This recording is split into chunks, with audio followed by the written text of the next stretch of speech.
kuturuku on hwemi ni pedua mu aba na mesrɛ no sanka awurade beyi wo saa wa ha no yade no nanso meka bia wo se madom edoso edema in the midst of that crisis, in the midst of that circumstances, the mercy of God and the grace of the Lord is still your portion. And okay, you may not and you need not to be in your comfort zone. And Yama said this is how the Lord is preparing and getting us on. And okay, Meka will say Ezra 94.1 and Ezra TV. We are ready now. The exclusives ababro from the camp of the NDC, Abeko Voter region, Enraho.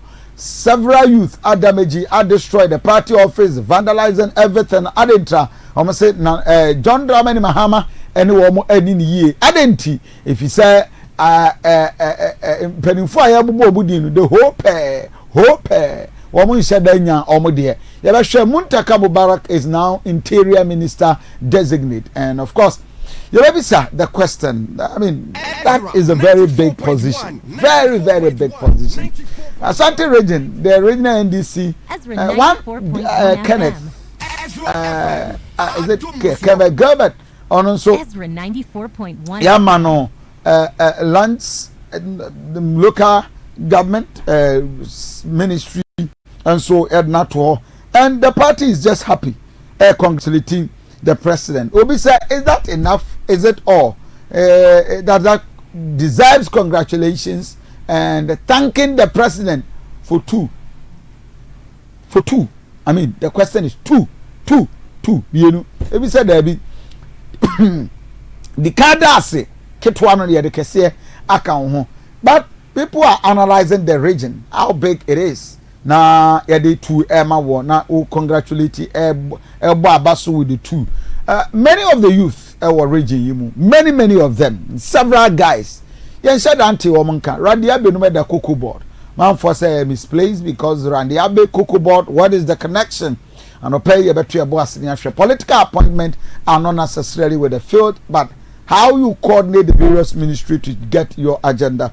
Libenyamre na fin so ya interrogating ya share that and also Eda Nchenya and I don't pay you call Obuasi the update at the amount what is happening Enra Manford Rona you and this year or Kwakusi you know and I can tell you it was so brutal and Oshe several residents and the families of the deceased one more reactions tension is still looming and expectations are high. So buying between so IABB.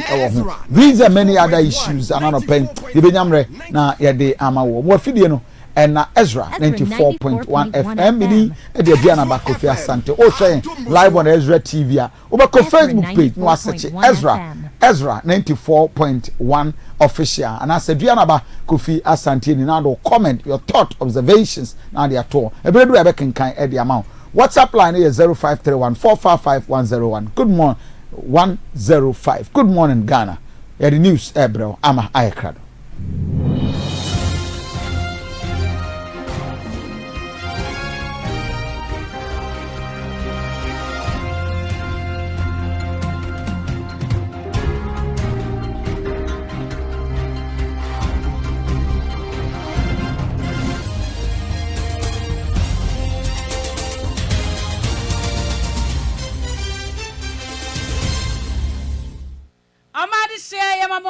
Ezra 94.1 FM Ezra TV sunie denya ne kasia no pen sama hodo ya boaboa no na semfo agebre asone so ne brasom say ye de nyina da esomo no pa yensam no edemu live e wo Facebook, YouTube and TikTok Ezra 94.1 official doso po no eyententa fidie no so www.ezrafmonline.com ano pa yensam ye de ba no de ani mu bi ani say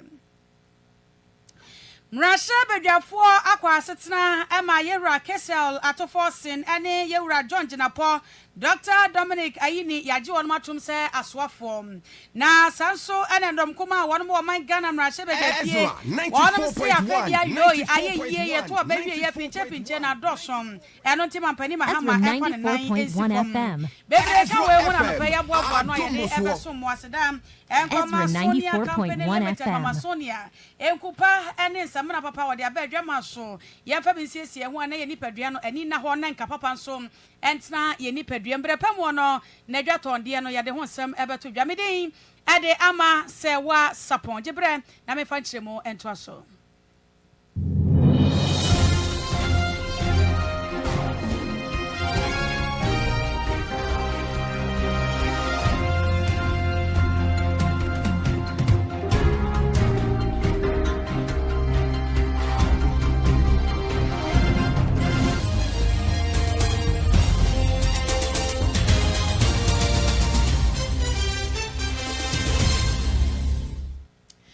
Ebusia ye free sam no ase na nchai kura na beto dwanse mampani mahama washase ya na soafo no wotu din na edim yensa edin kan ebeto dwanom na Dr. Kesel Atofosen ena mampani mahama aboni din se oman Ghana esika samwo wamra meda no se fotosanfo sanso eneba anyina mahode ensamo a yewura John Jinapo ena oboni din Dr. Dominic Ayini so oboni din se Attorney General ena fe Minister for Justice wamra no mahwema tentene so enya dwuma ewo woman Ghana mu na asane amambra no etre no se ebodi ni se yia na ewo se vetting esoso womudi gu akwam eno nti afane afa ene pepe ene dis nyina da vetting committee no etra sem e masa ewura no mu ya toto wono ma no bisa wono nsem ama no ye hoto no womudi afa na ebra wono mu wie vetting mo pem na enwo behia pass afane nyina da womotra se na womobobo ho eno nti abobo no wonmanyafo Andrew esiama enwako ena chese wono etena mu ehwe yema no baba ye ekoso na ebra wo mu nyina atena sieso adwene no afani afandom kuma ne dom dodo NPP NDC wo mu nyina da akomba nkromo se asofo yi miensen yanyi wono ntum na dwumadi amampani mahama ede aso wono nsare wo mumra na wo mumra mayesa adwuma no ebra wono agitum ne yewra Andrew amwako esiama ensem sei enode etudwa. The question is, as many as are in favor of the motion listed 11 in today's order paper say aye. All those against say no. Honorable members, it is obvious the ayes have it. The motion is hereby adopted. And that this Honorable House has adopted His Excellency the President's nomination of Honorable Dr. Kesel Atofosen as Minister Designate for Ministry of Finance and Economic Planning. Honorable John Jinapo as Minister Designate for Ministry of Energy. And Honorable Dr. Dominic Ayini as Minister Designate for the Office of the Attorney General and Ministry of Justice. Honorable members, on behalf of the House, I would like to extend our congratulations to our own brothers in this House. For Andrew Amwakwesiama and Yatenin Kano, Mamonin Tumuno, and as a Mamo Peneswa, Wamumi and Samaya Swaf, and Monka say, aye, and you're not I for the doors of pa, we are not some more Montiasian so. Monka said no, not just a no, I back me and Sabino Sanye. Said ye I in the door swan dear to me ideas of more non. Meet me added to just say, Nipay me and say, and I say, run on me and saying. One bet to me abedi juma mampani mahama ede ashe one more and sanom we ayon manya for Andrew Amwakwesiama enra mrahye bedwafie de ekoso eno no abusua yenko yanimai na yenkoso enyiremu ewo man Ghana mrahye bedwafie wono mo na edom kuma na ekasai won mo se yeto abawie ye niema ekoso ewo abato na chi no enkoyie kura eye Ghana fo nyina anim sem se yeto abawie ye electoral commission na sabato commission one more officer one cramp pumpuni mantamum ebre ko ba yese abano na kenkan baabi anko yie eno nti wo mo sa kenkan miaye bi ete se ablekuma noti Ghana for mu nyina mu hu niam ekọ so nsam oni die ani eja ya pagya to niam mu ni ade ni nyina ekọ so ye to ba wie ye pinche no kwa ne so ekọ so enonti enra dom kuma no ba no dini won monyafo Alexander Fenyomakins eso de try ya wo chemo se eniam ekọ so no kwasem ni ekoye bra Emma one year can won na eso adwum se ye ni ara ya sasenie wo ma no Ghana ne ye ni aye de se ye ye ayetim aye yesu so asabio ebo egu ye nyina ye tiri so ene enase enonti wo besra pa se mampani mahamei enema ekoso wo abato na tiri no enkoyie enonti mampani emfa de nan ensi fom. All the killings, all the lawlessness, Mr. Speaker, this country yana sasi yenyina, all of us.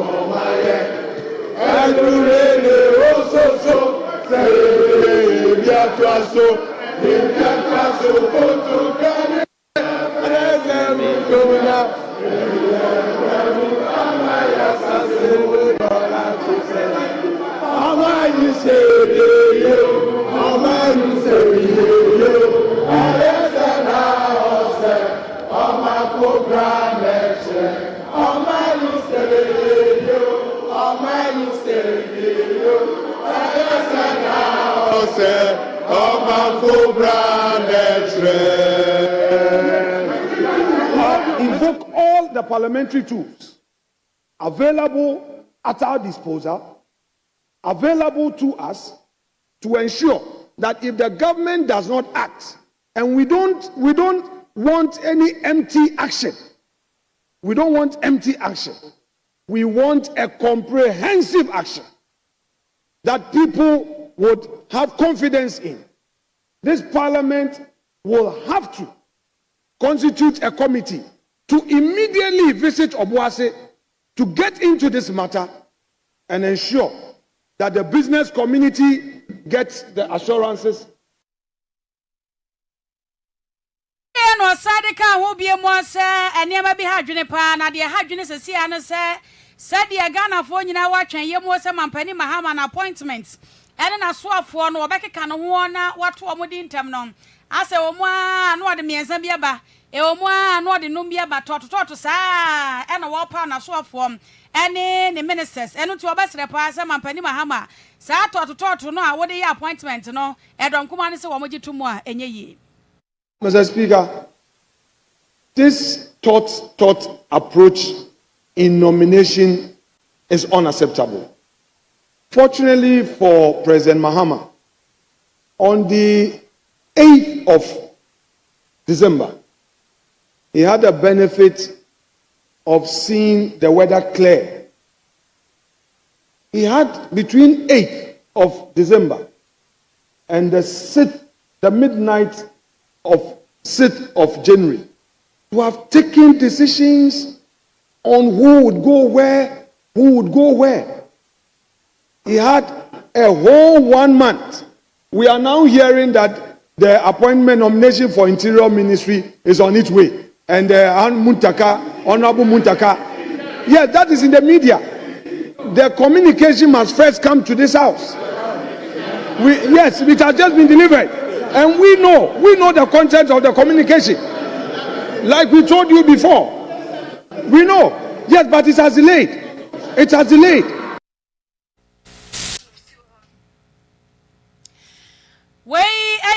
For Alexander Fenyomakins, Sadom Kumano Bano Dini, our mind Ghana, Mrashe Bedefie. Now, Mrashe Bedefie, why Prempre, or my Ghana, and also my Ghana, photo some form. Dr. Kesela to force in Swakasa. Nesama, dear to Janano, Efa, or Boissons and some home. Watch them, was see a freezer or Boissy or Yene Ayinichinom. A Camia Quaisa NPP 40 Chilmoa. One of them say 1 year a course Galam say site, one say 1 year call AG site, one must say 1 Galam say no. One more NDC for one which them say 1 ma bayaba. I don't tell me my head on my pay. And what them says Sadiana Echo so our Boisson, any better woman pa. I don't tell any quite say the Yaman yourself. The Echo so a nipa moja area gone ahometi. Any quite say Yanaman yourself, name more nom. I was a funny now, one couple more. Now one shall quite a woman first war. I must some J. Etmedi Hine, our Boisse, and an important. sustaining various degrees of injuries is most regrettable. President John Dramani Mahama has already ordered a full-scale investigation into the incident. Following this incident, we in Parliament have noted a desperate attempt by the MPP minority in Parliament to politicize the matter. The MPP falsely claims that there is a so-called upsurge in political violence in the country. They also created a misleading impression that the unfortunate demise of the miners is as a result of political violence. The NDC Majority Caucus in Parliament condemns the desperate attempt by the MPP Minority Caucus to politicize the unfortunate development in Obuasi. Instead of sympathizing with the bereaved families and applauding government proactiveness, the NPP minority is dabbling in cheap politics. Ladies and gentlemen, it is obvious that NPP is yet to recover from the shock of its monumental defeat.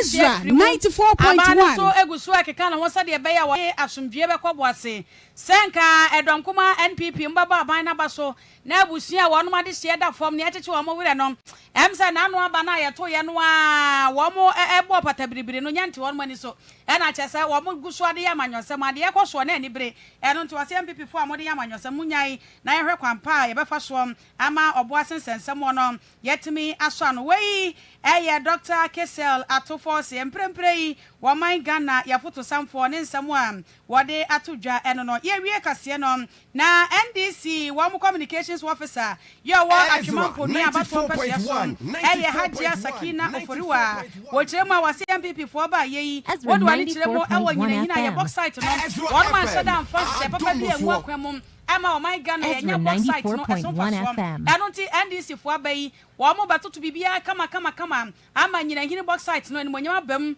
ama my Ghana so yetimi enya so emfa so wo de nsam wo nyina etodwa ebra wo ne nsantwerefo ye kasa na wasahye ebobie mu a wo kiremo sesesia no wo ne empanifo nyina beka bom se de ebe ya enema nyina betimi akoye na box site ya ewo nyina hini no wo matimi asa kenya no na industry no so ba mfa so e de ama o my Ghana Dramani Mahama, your president, that time, NNA, now a match mampu no mind, say good year of form.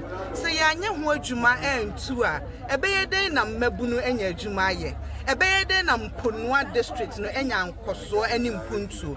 And that was the priority, and I papa, John Dramani Mahama, and Nanya Mesadina Dum Yeno, what they shall say, and it will continue as such. Ye be ye ho adwuma se be ya mponwa mabunu for ma ye willing say wo mo be pa adwuma ye o box site no wo mo so ebenya adwuma ye emu mabunu emu mrantie emu embesiriwa nyina benya adwuma ye na mponwa man afa ne ntuma pa efra na mpunto nso so no aba mponwa eman mu.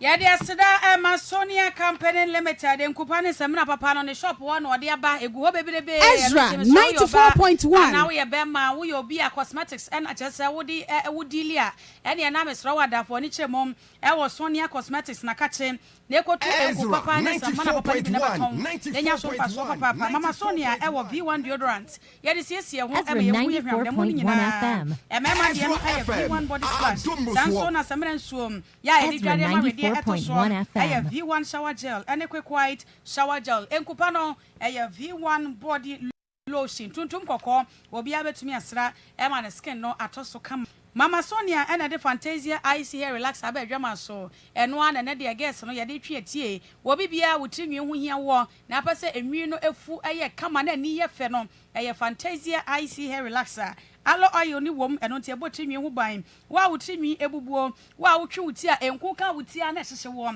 sesa wonko no na fa Fantasia enkupa twe wuti na monwi no hu ban na wotrinwi no emfu enye kama ebuso ba bi etonku ene semena bia fe na so pa bi eto atone a fra Mama Sonia e wokuma sem 0207 667 752 0207 667 752 and cry 0302 668420 0302 668420 ofra Sonia Company Limited Mama Sonia Wanwankasa Ejo so Medin ede ama sewa sapon asedan koma kwakwata bodi wode na boabo ansam na no semu ede emame TK epiepia me voices no etumo emame MCR no pay Came Promise Ruben Opoku Nations Fighter eso etwa etumo Ezra 94.1 wo nyina wo MCR won ma won ebo adwuma pa Aduanaba Kofi Asante Ennin Ezra de chie wode yan eto so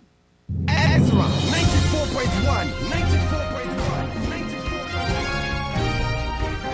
Ezra 94.1 FM. Ezra FM Adumuzwo Ezra 94.1 FM.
94.1 FM. from the 18th, 19th, 20th to 21st, our United Kingdom, by the senior prophet Kofi Ampansa. And obey UK for mutin na monya krado.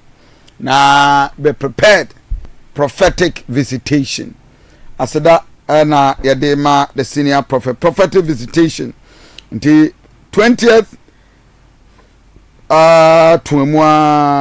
from 19th, 18th, 19th, 20th, 21st, and I will mind ever call UK. Now, aqua shake the foundation.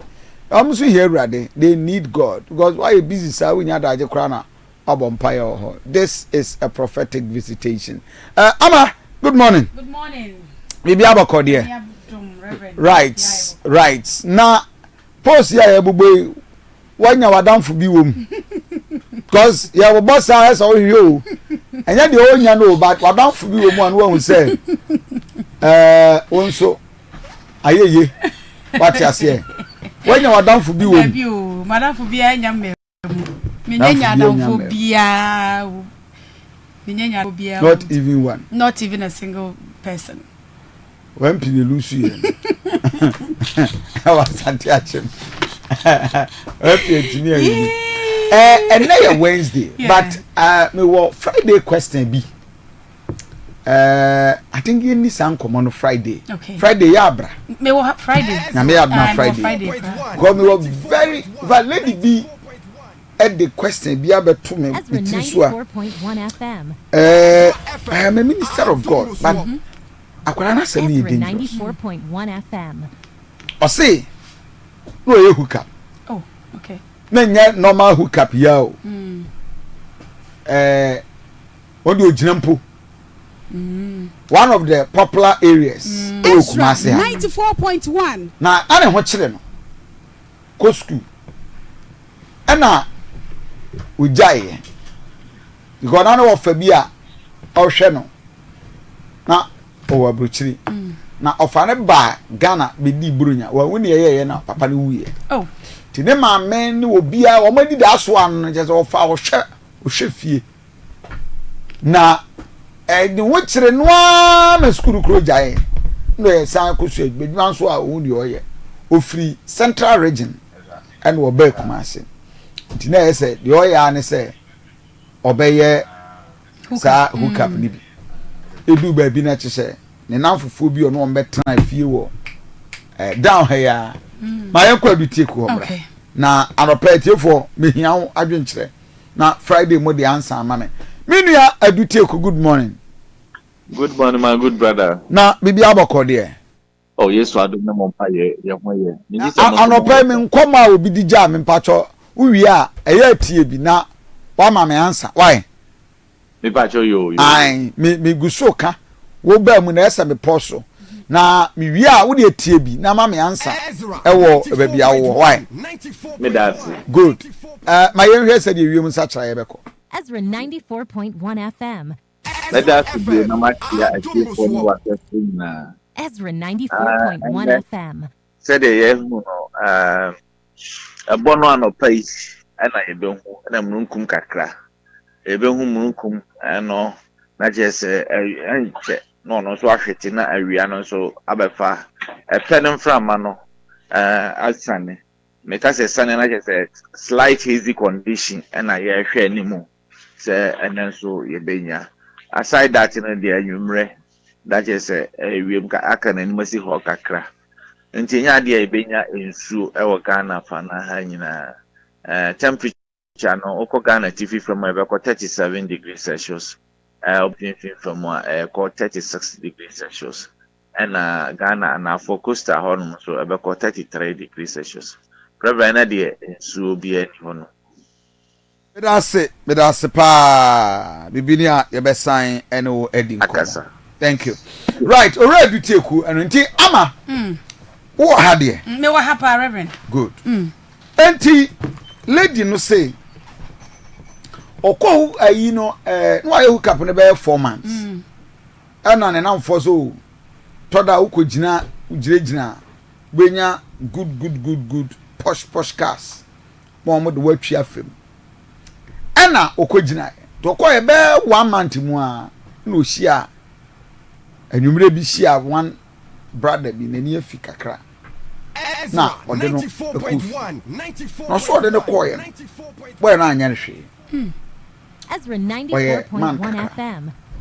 ni din komo bisa no de obaji won de chiso di kakra yiska na kra manansa na twa na ka na no koye dini do dem ne trans din koma o twen se be ye de obeye na menya kwan no slow e dey ni nyina na okra all night no obaji se no so boy o se 1002 ase na kwa na man 1005 no so on the oni o twen so baby bi wanya nhwe dini din koma na o se aden no so wodi ni sika hwege bi ma ge na disappointing no wodi na nyina ni tribom nti opi obi ni na din koma nwumre no no free ge na wo bo koye no na chese ge no afa wo no anadamfo a one no ye mining omuboy no so wo this galamse ayi na damfo no ye mining na obeto no wo ni fie no boy no wo in the western region Duabuso area ho na omoye established ewo Kumasi enti obaye na damfo no free Kumasi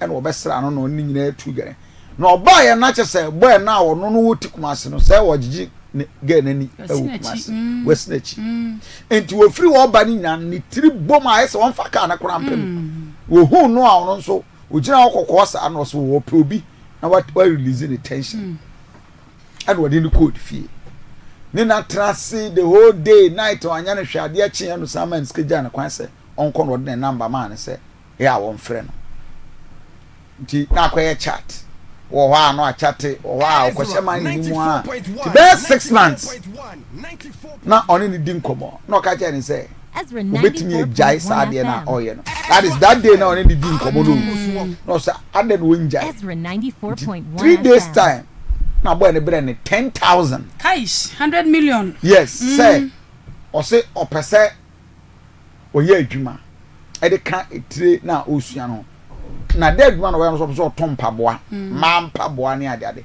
oh o wa kire ya ba bi o a me da direction na en wo de mpa boa no sika e man 10,000 ena or de kwa echima ne ade na ni nyina no onya no hwio o ha no afre no no na di nkomo nti all this one was no what no so wona ne nanfofo no ene te no se anhwe ya ne nanfofo no be sanse na bo enti opeso hide ama all this one na boy no enye ne hwe no ko han chamber ho self contain awo ayi atonsu kwan so no de aman na odema ni wie no ka je ni se opese onenet to ka ye na again ne kran popo David we de one popo we de fa ade no me de aman the opese ye ni Ezra 94.1 na oso one ne start ye no ka ye se no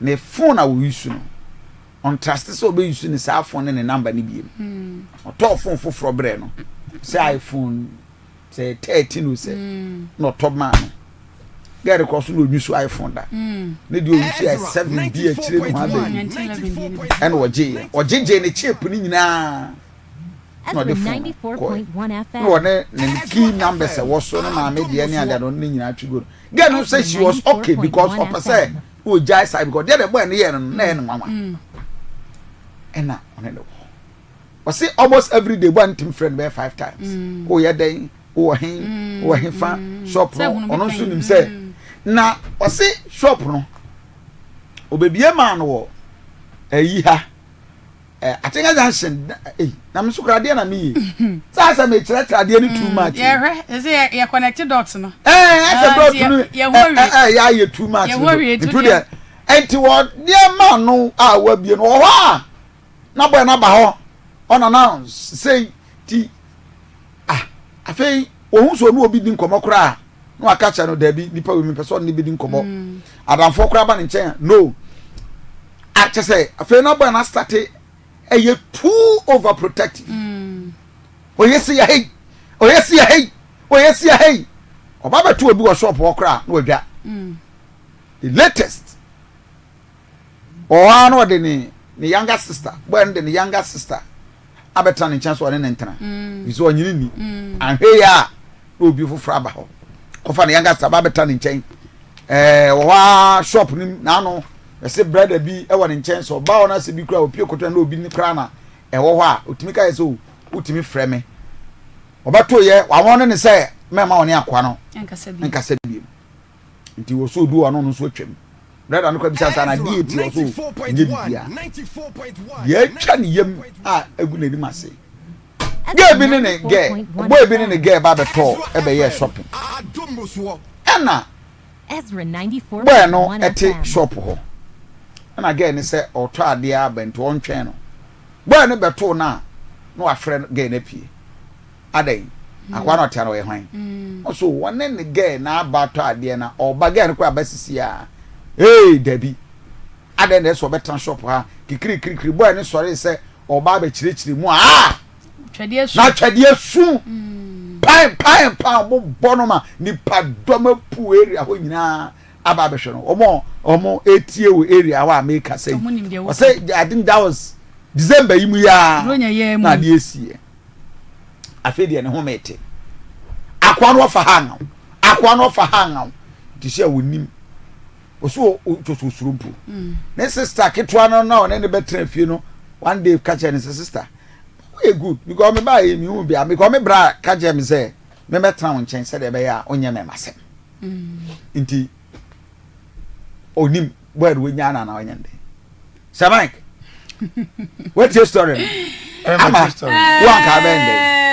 very interesting. The guy is so just say was say Pia bueno just say he's so much overprotective and I do bad too utimtuka benefit even the sister oh no wo ha no asomobi wo ha no wa ma we monitor wo ha na we ata just say was say afeni e etima na wo kono wa manager store na obi e ma no was say men ni pa bia metretra ho we just say we just say everything about her now is the guy so who na na dem crash yeah so who boy na na dem machine who boy na na dem machine ama the love and wo woman beginning ni nyina no e yakọ onu so hu so nya no because the guy is still paying and giving her needed attention and the money ama Reverend me mom de anka me nyae no se CI de anka me nyae no you want to be manase was it from that day no wabu ni two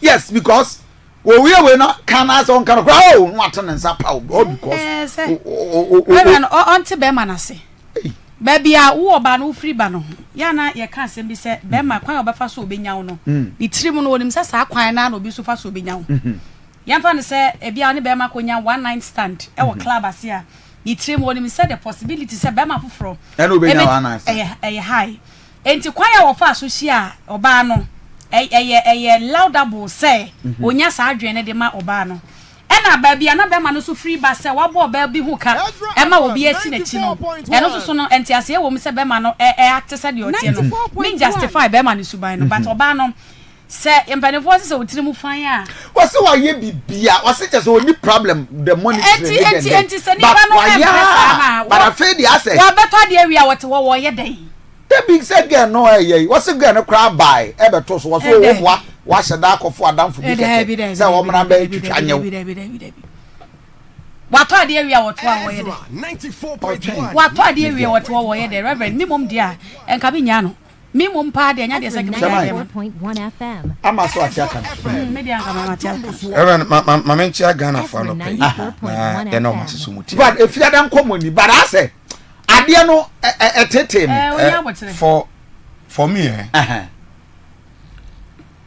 minua ba no a kanopay be ka chen se on faka se sa ne manyina emfa mra me nchen na sa de ga na ye ne sa bi ensim na obre no na wo he ga na ebre na wo ye hook up no na tama na ga na ebre no mu yo but the abrantie no ye no no, for now that possibility is there because the guy is so overprotective. Say, was it be beard or say what try just to impress her? Say, mema waji medi but still adeɛ wei ɛyɛ akɔyɛ enipa bi su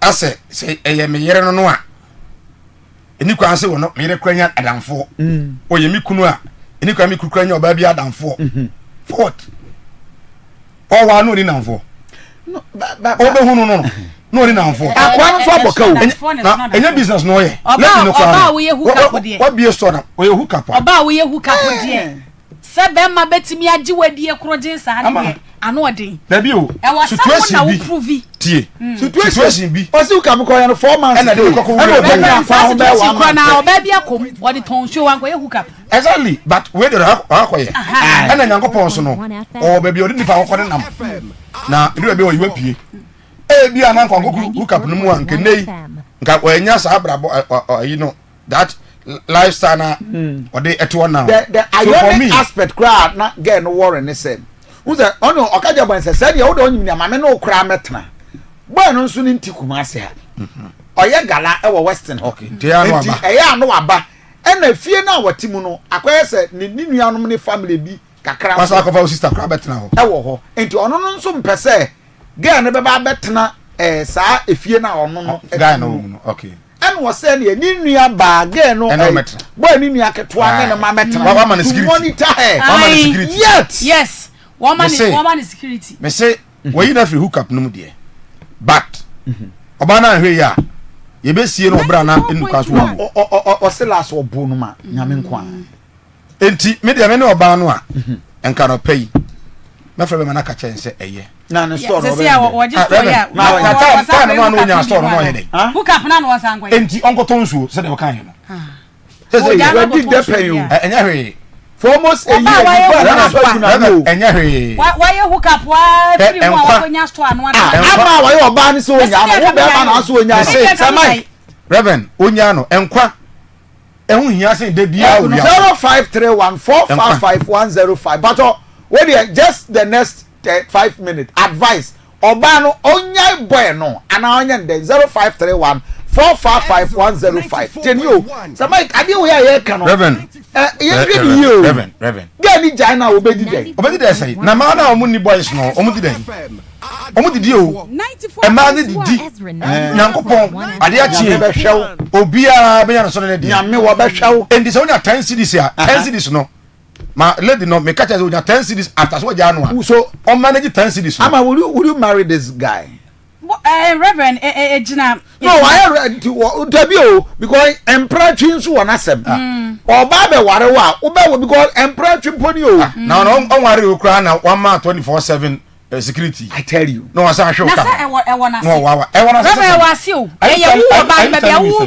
free e free ba no das be bia wu free wo ba no say wo ye hook up a wo hunu akase hunu nketua na uni ma o mu ye hook up ade no me kumase a mini ma o mu ye hook up a omo mpranfo kra do say hook up for there I know you professional hook up e you professional e you onyi nanim o but wo no we wanim e you professional nipa na hu say there be o get say wono no kra no okojina street wo wo say nya me ma be for because wo say eye reverend me oba aba ni say e na de no koye aba ni say ye ni mo ba bia o situation mu a o training college reverend o training college o free school ma be consuo no anya skadi akonta o alternatives be be o de ne picture chere mo se da hwe yi me picture me sote o so hu boy na ne na ne o ba kwa ni hook up a wa hook up no kwa 10 years kura no a oh ena nei akohia wo ba me ena kakra o he no na wo ba bro na ma na ko wudi a our advice her say ma no kra na waso question o tie ma no pay ya oba situation bi aba wonim se oba sa ho kire ba ye de ensa ye adwuma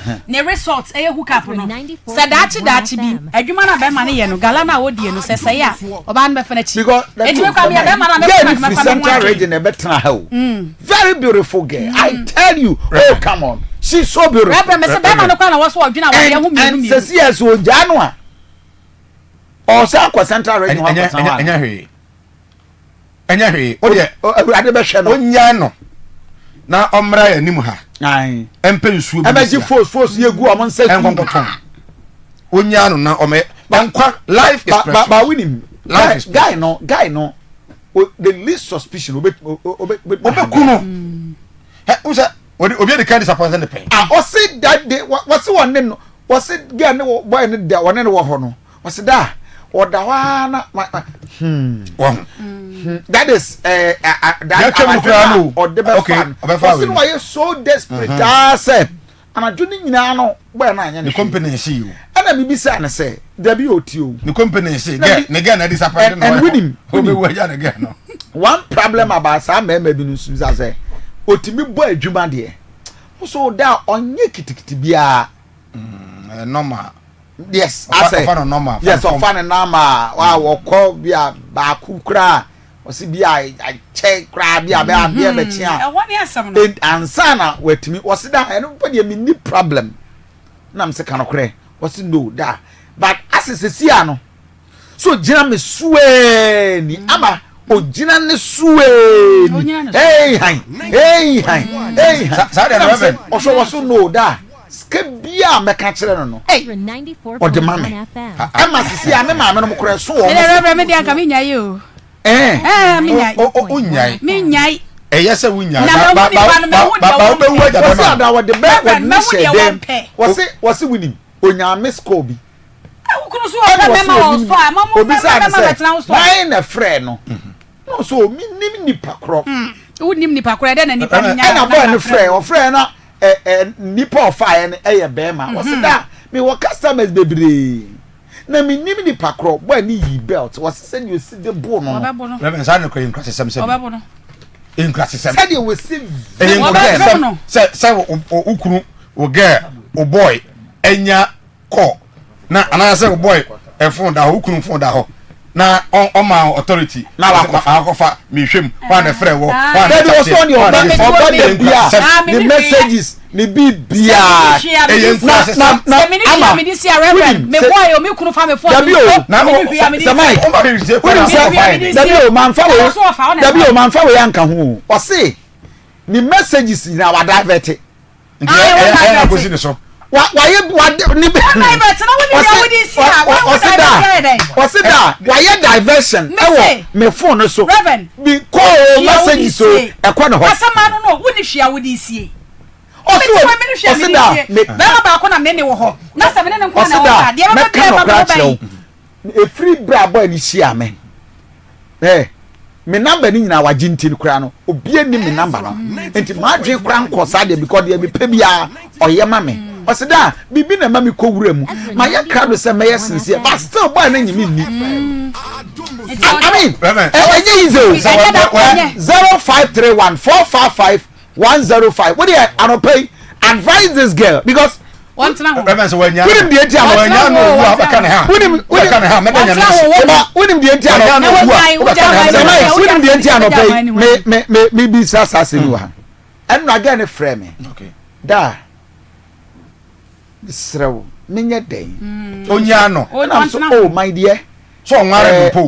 me uze me all my the doctor Kumasi hospital ewo Sokoban okay ne your family hospital nti oluma ho dodo kakra nti me ya me ko okay enti enra me ko oluma ho ba no usan shia me I say oh da menye day and she was so desperate say afraid the akola ne hu ne onye so if you want to talk what yeah just say why you so worried I say hu ne onye yeah enti 0531 455 105 me ba to say Mike enti ama say me charity say ama enti wo de wo be ko so nya no na owu a na obeka say bra no abuga na ma na wu a me ya say meda nyame ase we not person come dey ma ko makosem but osida meda nyame ase ye den betra radio so me say owu a me get result you me ko Zion Rock Chapel International na me the 100 series akoto water so the nyame ase say oba bi Jimmy Mike ni Jimmy beba wini one of our listeners Emma me pe man be 5 Emma nem frɛ good morning hello good morning hello mini aba oh okay into 0531455105 emano me pema be 5 emano friend na omo mame omo position and I say okay we there 0208 340 412 and 0558 620 monfa number ni ngu screen ani oba me pema no we there emano 5 any can frame na omo mame omo position ama say one de obetena ho me pema be 5 pe me wi ameba me ma no so okay oba okay mama pick your bay. Good morning. Hello, good morning. Good morning, Rev. Why am I not saying? Esther Champo. Hey, Esther, Vienna, Austria. Yeah, Esther. Yeah. Yeah, baby, of Vienna. Me too. I Austria. Abrochire no ha. Esther, obey day. What your bank? What are your bank? Yeah. 94.1. Me band again. Hey! Me are coming to me jive, so maybe you are the best idea. On see the Bemanica on an internet. Wow! Esther, my father is caller. Good morning. Good morning, Jana. What was that? Why do you? Only about Emilia. Yes, Emilia, Obande. Aduanaba, one jano. Me for Mike so. One jano no ko pe bibinya. Every time me sususa to odoma kasa. So jano no ko pe bibina wo ya. At least say wo sika kakra. Oko pe bibia. Boy ni be hu se. O na na nya pa no aye bibia wo pe. Into one jano no ko pe bibinye. Na se boy ne sisa dia. Na so baba pa chewa no wasa ko. But I say my father. Yes, good morning. Good morning. Good morning. Udini baby Afrifi. Friend me Angela me kasa fi nkoko. Angela one ka bede. Oh, me anka me jano. Oh, sir. If you say me ni amba na to na ka no na to na. Anka enya ne de. Owu nso a. Na dia na adi sie no. Se me ni hwia me di sie nbet. De bia makoma me hu na me yema hye ade pressure ko atimi kunipa sa wate ade. Anti scanning nyina ebeko. Okay. Me da say yan fa this caller. Yes, good morning. 94.1. Good morning. Why am I na ka say? That's what mama. O frefre hin. Because me say wa say wa wan ka be dey. 1 FM. Because so me anka me jai. Hey. Me anka me jai say. Only and one dey apply your change na mponi. And me hu ana me yema hye. Hey. Me yema hye. Me si bia wo pɛ no so de ma no. I am the chairman in the tuition to and think I can make die. Many can never permitting for sour really. It's me and Canadians, me ban on die on the remaining feelings that no uncle did not come home so said the sister Nathan. A man I told soon. Wow, okay, Sir Mike, my main father scholar with him. I send him an emoji also. No, what yes is here no pay. Good morning. Hello, good morning. What is a friend? Sunyane, one car by day. Because it's a lot on any brag or this take your weekend. Okay, weekend. This is a meme party and commitment now. A brand show, pow. Meme, don't know sit out of the mammy. Make die and you feel what I'm from a body. Okay, me that's not my uncle, my uncle, Kokwata. Yeah, good morning.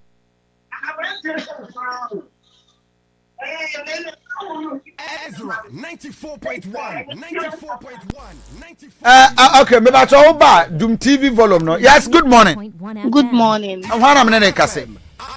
Pacho Becky me. Becky Ubede. 94.1 FM. Me pacho me den ka me jai. Hey, sir.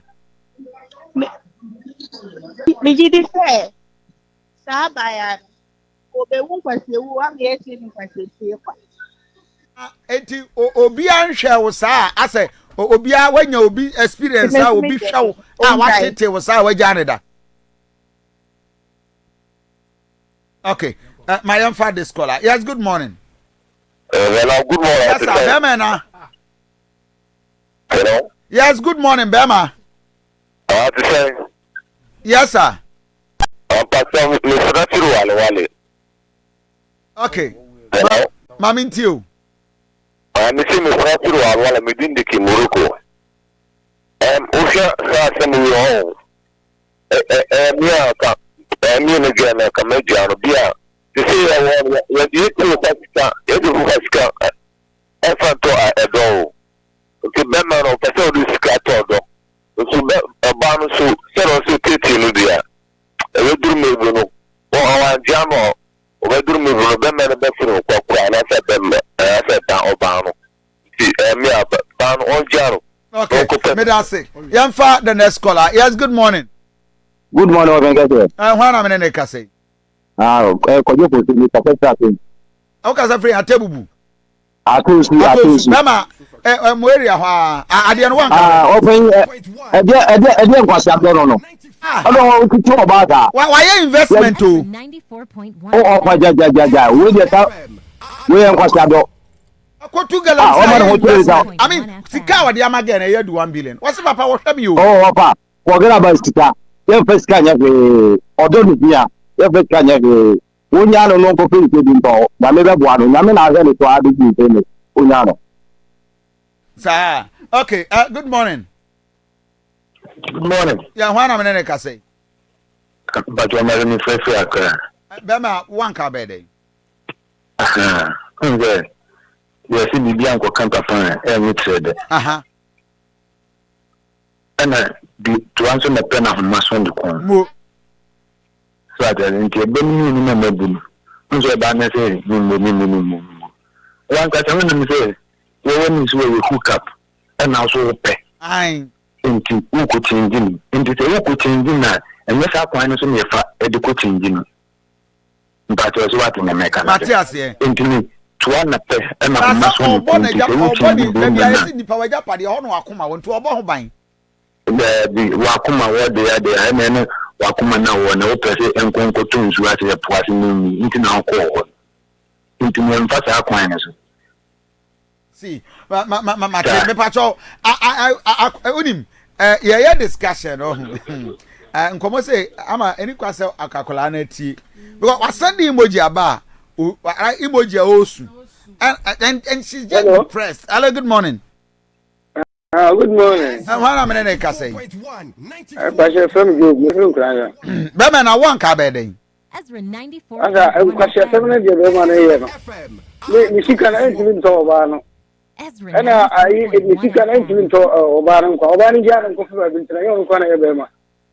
Sir. We just okay, Medasi, I'm father the next caller. Yes, good morning. Hello? Yeah, my Beman, morning. Good morning. One I'm in a case.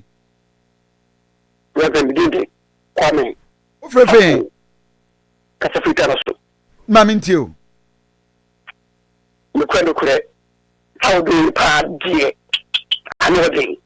I know you. There be so one a Japan. Debbie. True. We had the when you look at. And I was a whoopee. Maybe I say, somebody do know. And I look at the woman out of whoopee. It's open to Abba. Possible bomb by calling the possible by you. Maybe the way the ball about that just who comes out with the man for me? It's to call press us out. Who the press out also? But maybe two if you be on the call support one. Also, the battle. And then they call the press out of the what about my girl called to as I do the very good yeah. You make the crew. Which one 2 times? I do that. Two times per. Okay, I am father the next call. Okay, my father. Good morning. Good morning, sir. One minute, Cassie. I have friend Kobna. I'm not free. I have free. Ezra I'm 94.1 FM. I'm Pabame. Yes, sir. Okay. Mamintio. Ezra Yeah, they say, 94.1 yeah, FM. one, yeah. But in the first place, or say, John told. Now, unfortunately, na yɛn frɛ bɔɔl na yɛn tu fu ebia yɛsi kunya bɔɔl no betumi hu sɛ ɛnka no ofiri central region ne nua bi ani Kumase ha and bɔɔl no hwɛ no ma no so ne maame so mu nyinaa ma gya ɔno so ma ne maame no a ɔno no every month bia na ɔde bɛkɔ akoma ne maame no wagye nti azɛ oni obi a akɔyɛ namfofoɔ saa no ɔnkɔ asɔre ebi ɔkɔ asɔre iti sa ebi asɔre ɔkɔ no betumi hu ni so na wafrɛ.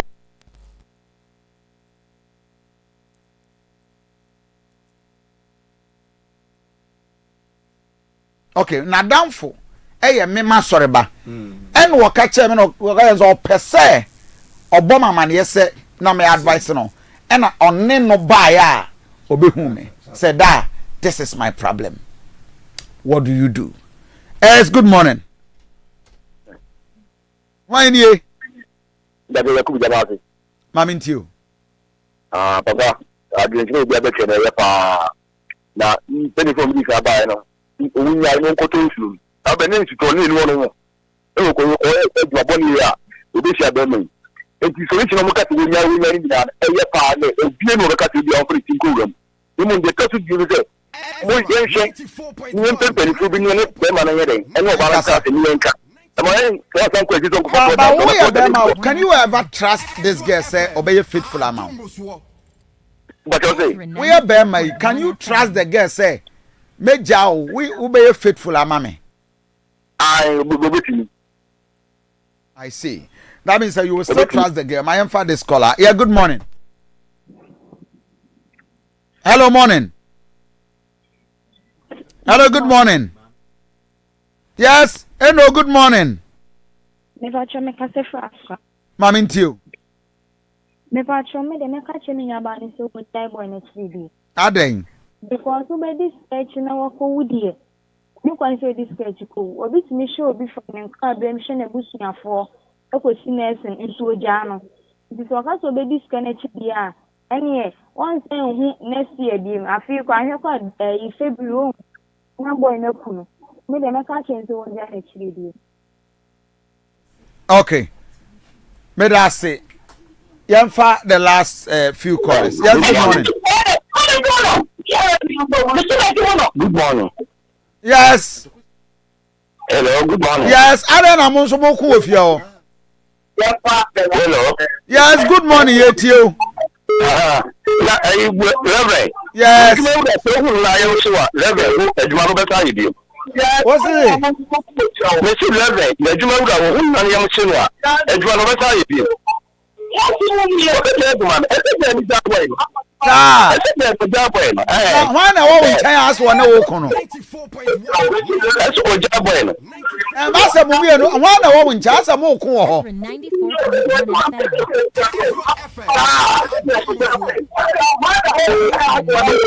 Anyway, Sir Mike. Omo di abo ani wo fi ho nso say yenya no chese woni amba de ebi yemfa the next few one other caller. Yes, good morning Hweni. Yes, good morning Hweni.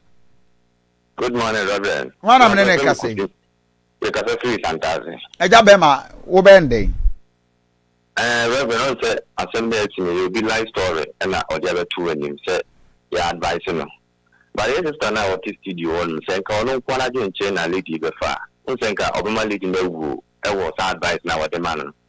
Opinions are like noses. Also, Bema will say, obey the idea. I'm a depression actual. Yeah. Where your baby am for say, who you know through home say about a hookup.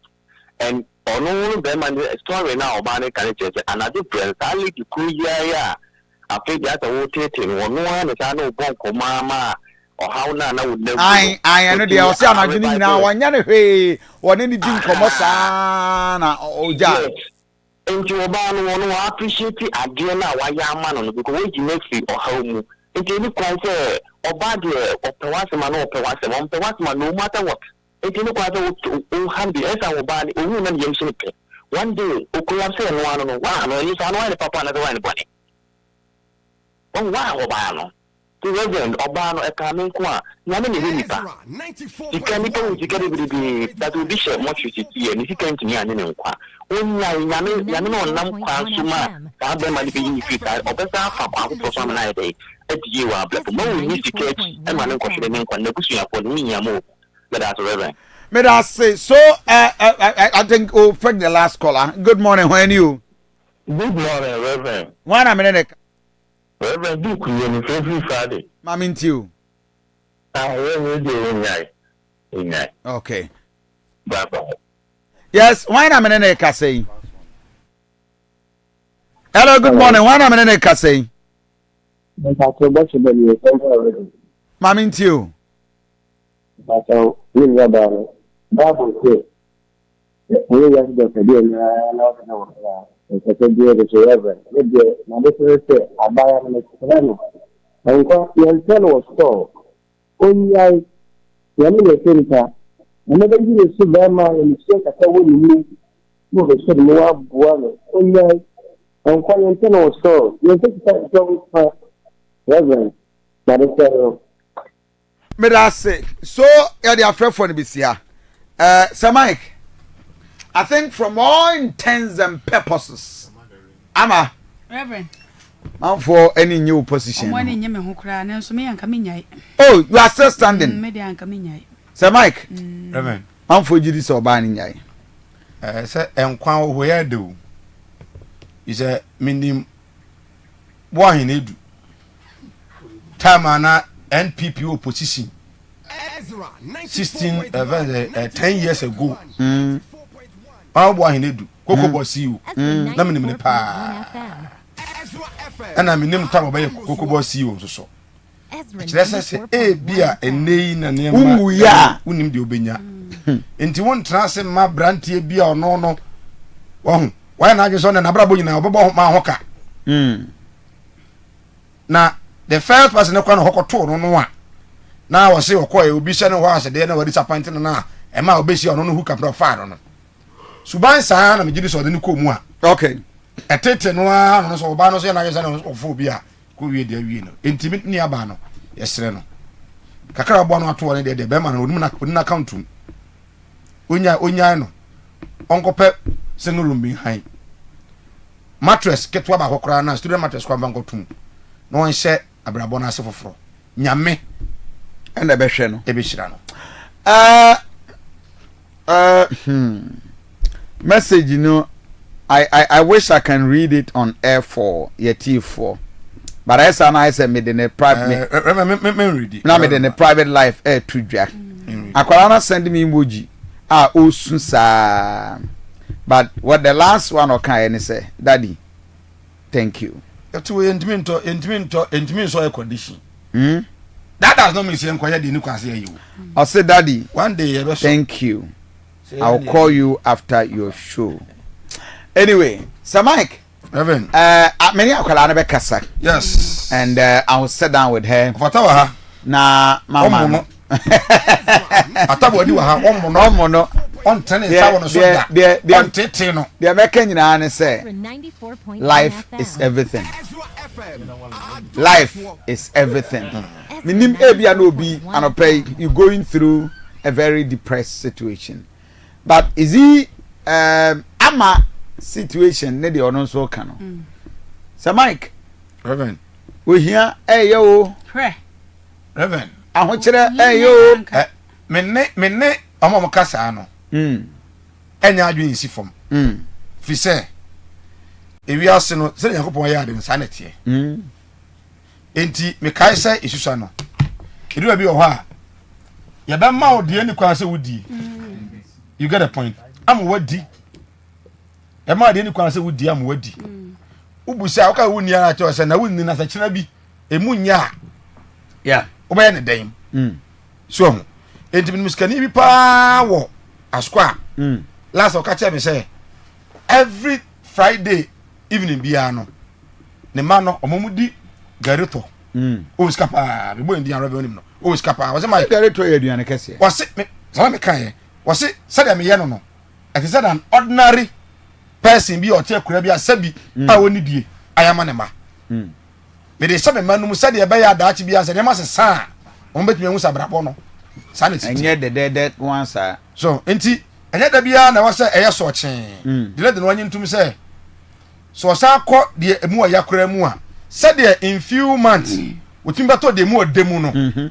Yakob betumi asa da beto de mu odemu bio. Ndi no onyi ntum situation no. Now I just myself. May the Lord be with her. I'm for higher Ezra 94.1 Ezra TV. Now, I don't pay me what very escama emfa the newspapers in Tremna. Let's start the issues. So, Mike, John Dramani Mahama appointments. Yes. Distractions ongoing everywhere. Appointment, you know, Reverend. And some may bring home. In fact, John Mahama no di can be catch NDC for ne say on this CVC banadoso. And a lot of them may be disappointed because he made a promise to Ghana for say Obama a lean government. Yeah. Ministers no obeto so. Ne appointment no and also sa enti e idea no di kan aka. Yeah. And NDC for no so be feel say o ye campaign no mo be catch say wo wini a ya toma MP we a obema no ministerial appointment ya to aba na wie ya boba wie je say there in a way no say wa ma 32 yeah assistant wa ma 32 appointment am 32 or 42 is it 42 42 18 42 yes 42 now 42 no Sir Mike regions na mako saying 16 regions 16 yes saying watch no upper west wa mo 2 ministers okay. So upper west, A2. Yes. The other regional minister they come on A2. Aye. So the regional minister they film there Rashid Papo. Yes. Wamo 2 ministers. Okay. So Rashid Papo name Upper East, Bogatanga 2. Dominic Ayini. Aye. And a minister. That is the regional minister. Yeah. Okay. Northeast. Wamo Naruguno one. Wamo 2. Northeast.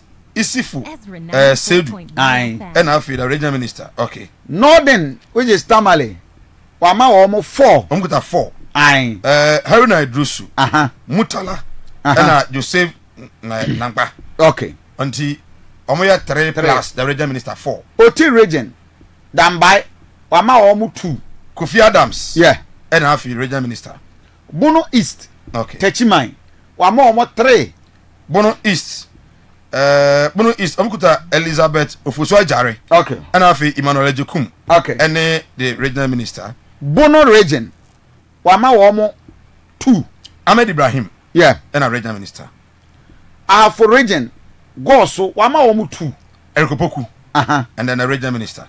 Asante region. Wama wamo 3. Muntaka Mubarak. Yeah. And Kenneth Gilbert Ejay. Okay. And I feel the regional minister. Eastern Kofodia, Mama 3. George Opare Ado, Pablo, and I feel Omane Boama. Okay. Voter region. Yeah. Who? Mama 4. Zifa Atibo. Governs Agboza. And I feel Okujata Blakwa. And then the regional minister. Western North. Yes, Western North region. Seshi also. Mama 2. Western North, no, you're Kwabra Kando. Okay. And the regional minister. Western region, Sakendi, Wamo 3. They're all loving Amakofibua. Okay. And I feel Emilia Atta. Okay. And then the regional minister. Central region, Wamo 3. Central region, Ato Forsen. 94.1 Fellas Kwacho Fusu. And our regional minister, no, I believe him. Greater Accra, Wamo 3. Greater Accra, na Mumu Lati. Okay. And I feel some George. Intim Pacho. Region Bo I am on movie. Ezra 94.1. Region Biaobi. Ezra 94.1. Region Biaobi. Mahama Nyam. But who has the highest? Who? The voter region. And a northern region. Yes. That is voter region. They could have the highest number of ministers, appointees. 4. Okay, and which is not wrong. because northern region NDC most ho a voter region NDC and a ho for etimi kwasai niama almost say dia member of parliament ajevo mama me the video that is MCR roll the video and the vandalism and the destruction over Ezra 94.1 Facebook page oda bra na behwe niama ya se no oba share video no where your party office o masi ho nyina eni bia computers file bia Ezra 94.1 official share video no na like page na fa comment eto kwa Aduanaba Kofi Asante Ennin page ubenya video no so ona share okwa na wa share ko Facebook page wo na share to a hwe se Mike we say omo mpi no Edem Kofi Potosu on the whole central MP but I must say there was an assurance at a rally John Mahama Baye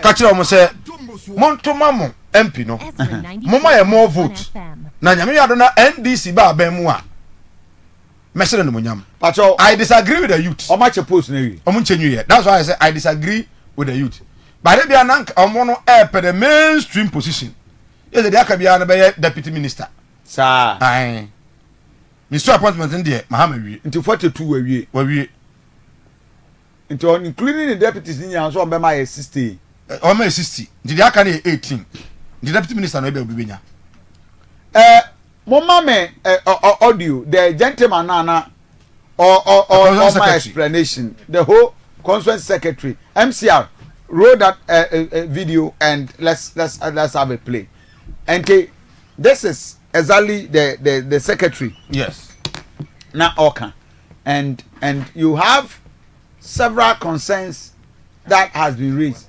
So Mike, very unfortunate. MCR, Mama made the video of the secretary. What do you say? What do you say? Yeah, in the office, they are with the branches. They keep the document. They keep registers. But the backup register, which is on our PC, that one has been damaged. So we are just disappointed about the happening. Every people's membership card that has arrived that we are here to distribute to them, distribution is still ongoing, have also been damaged. And we are just sorry for this action. You know, we've closed from the office. This thing, according to eyewitnesses, I wasn't here. They said this thing happened between 5:36, which none of us were here. So we cannot identify them whether they are party members or they are not party members. What we heard is that they are use of our constituencies who are dissatisfied according to their own judgment, which is not known to the constituency. I want to state on record that as a constituency executives, we dissociate ourselves from this act. We don't know anything about this act because we know the president will never forget us. Appointment is still ongoing, and we can never say that the president has forgotten us. And we want to still dissociate ourselves that as executives we are not aware of this. We were at the residency monitoring this evening. We were just taken by surprise. So we want to use this medium to calm our supporters, to calm our teaming youths that the appointment is not over yet. So we are assuring them that everybody should remain calm. Things will be done appropriately. If we get the appointment, it will be announced and everybody will hear. And appointment has not ended yet. Even today, I think you have made your point. Today, they have appointed people. I want to understand from you. This is the reaction of the constituency secretary of the party, and this is how it is. Ama, my newspapers and the needed interviews. Abusia braso da bokrati amoboso no na yede to so ede amamoyi na me hyasie no me the chronicle da bokrati no na hyasie na papa bi eda krata e papa na reverend Why nyame so ade pa krata ne kire mo se woye adwuma e wo Zoom Lion. Na Zoom Lion na woye adwuma no, nye se bia woye boss bi ana CEO bi ana manager bi na emomu no Zoom Lion se de ani mo se wo mo prapra kwanchen ya. Enu bi na woye. Wonu se wanya 220,000 Ghana cedis kanisika no 200 million wa fund from Emma Reverend be a proper bonti Zoom Lion akatwa yesay yeah wanya 200 million kanisika no 200 million. Okay ama mamen kwa ma so na yeni nkomo the former deputy defense minister ono aye me member of parliament e wa twuma kwa homa otiaban mu menuan anshada wanya mere yan hia bebre but he still a brother oko opposition so sa usan didi ejame abembo didi jame opposition so da so didi jame na so nya hwe me nuan no ma me kwa wo maso na me ne me nua Kofi amankwa manu higher Ezra 94.1 Ezra TV within the Reverend Kofi Asante name morning Osofo net say Adam opposition didi jame wo abembo so didi ejame as the same opposition or abamu fi akoko ye so mi akoko so mi Kofi yankopa ho de ye mate ye de radio ase abusuafo nyina ho ye de jamia dom na wo so e aja no de ache nkakra na asabia udi sofo yi be mama jinhra o tibeba why enra unua ye janhwere ohun me mama bompa ye ma no ma bompire me janhwere wo frɛ na no pɛ obɛka kyerɛ sɛ enra me de mesa to so bompire ma no ntiesa wo so ba na abɛgye wo de ba bɛgye me de abra fani ɛda nyame ase na manya we dia wo da so ayɛ member of parliament e wa atwoma kwa homa wo start behina se akyeremade asabia kwan ano wo ye from kwada so to ye twede akwa sisen ye ndai oh ye guso sabia am se be na wotini ana menene kasa ye in fact ye to abawi ye nyina na na am se oso opesika kakra am se waye me e osika fam enti makatre no se oma na enko kakra na mene enuano mo a omo ba betina akonya so waye adwuma no enhwase ni nkomo emfasa pa no be ba no wa resho mo se adwuma bi aye bi ensa aka biara ewo atwuma pa agoma no ye bekoso ni enuano mo so akasa 94.1 I see yan share the current president in this country eating everybody up. Where deputy defense minister and about these defense and security intelligence are Nyamia don't know, having been a lawyer, and so you have a vast understanding and appreciation of it for the last 8 years. As we speak, Ghana, the brutality, the assault, the attack, the takeovers, and especially the SC Obuasi. Do one military no some war or man yadi. Binum said no, the youth no so. From where you sit, what is the situation as a country? Yo, Kofi Meda Sibibre, na eyare hosem se aban FFA na enoma se ekoso. Sebe anoma ye ekoso. Aka wusha eso no kra de day or two no what ma we afi na de this time we there eye water a hard drink kakra. Hadrin instance obehwe no ebia institution bi kwa ye venica obehwe no na mabulu bi akọ ya ban aba enti e ba betum sei ye Kofi kan enye sabi institutions ngwane omo kwafie mi amfie NDC chairman any youth organizer watch makwa ngoma mobilizing kofo aba mfie omo akwa mobilizing kofo akọ coordinating director fie so omo suspect say fertilizer go or cotton some basa na die hadwen eye die akosi Obuasi a sabi nipa efre Kofi mabunu sabi concession akwa ye omo wa winim omo something kaka Kofi this is not the first time I see you. Yeah, this is not the first time I see but time bia no so omo kwa soldier for ne che omo ane o ye do omo ba police na ye do omo court time bia sa esi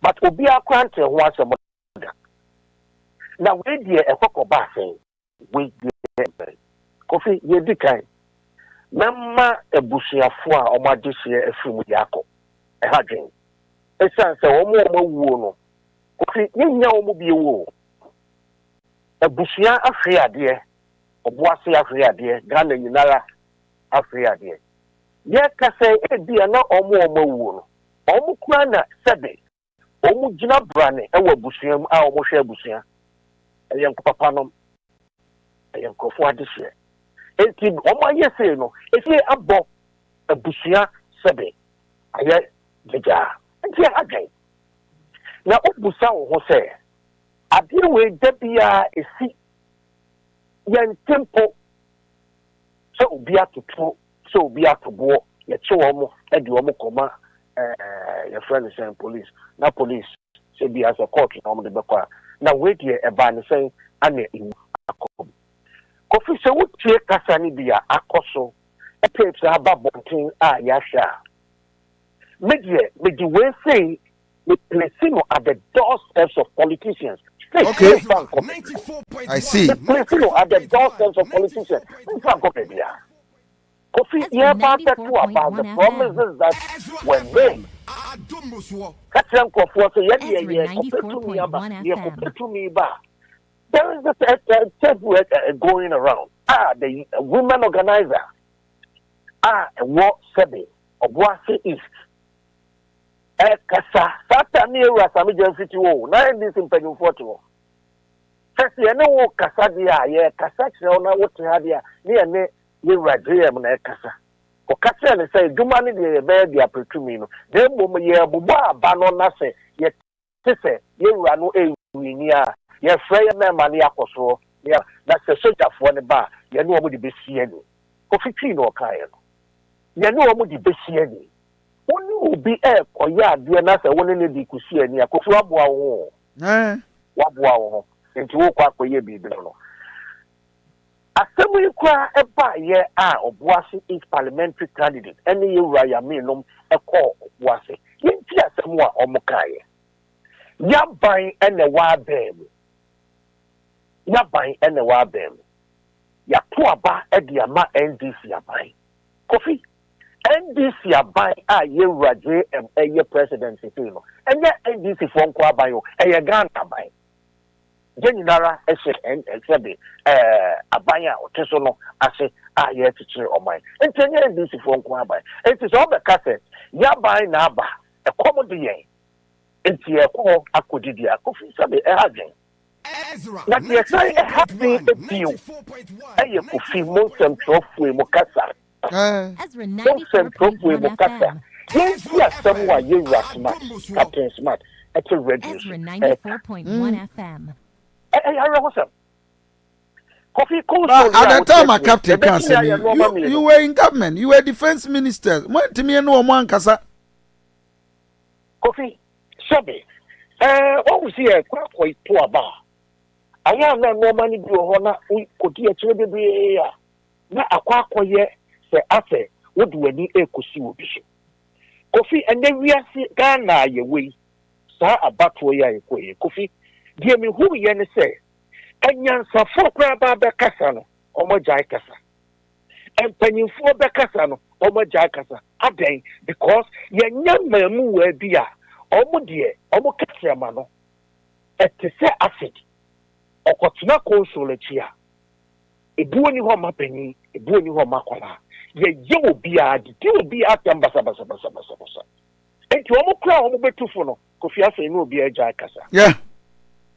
Eno na dia bedru ba bia ye dru yo. Eno na dia bedru ba bia dru. Ba se sabe okotuna console chi. Console yin se Kofi ade a ye nim dia ye wo man bi o. Ye nim dia aye wo man bi e den tokwa ene sabe wo man no die ede o man no ekoko wie.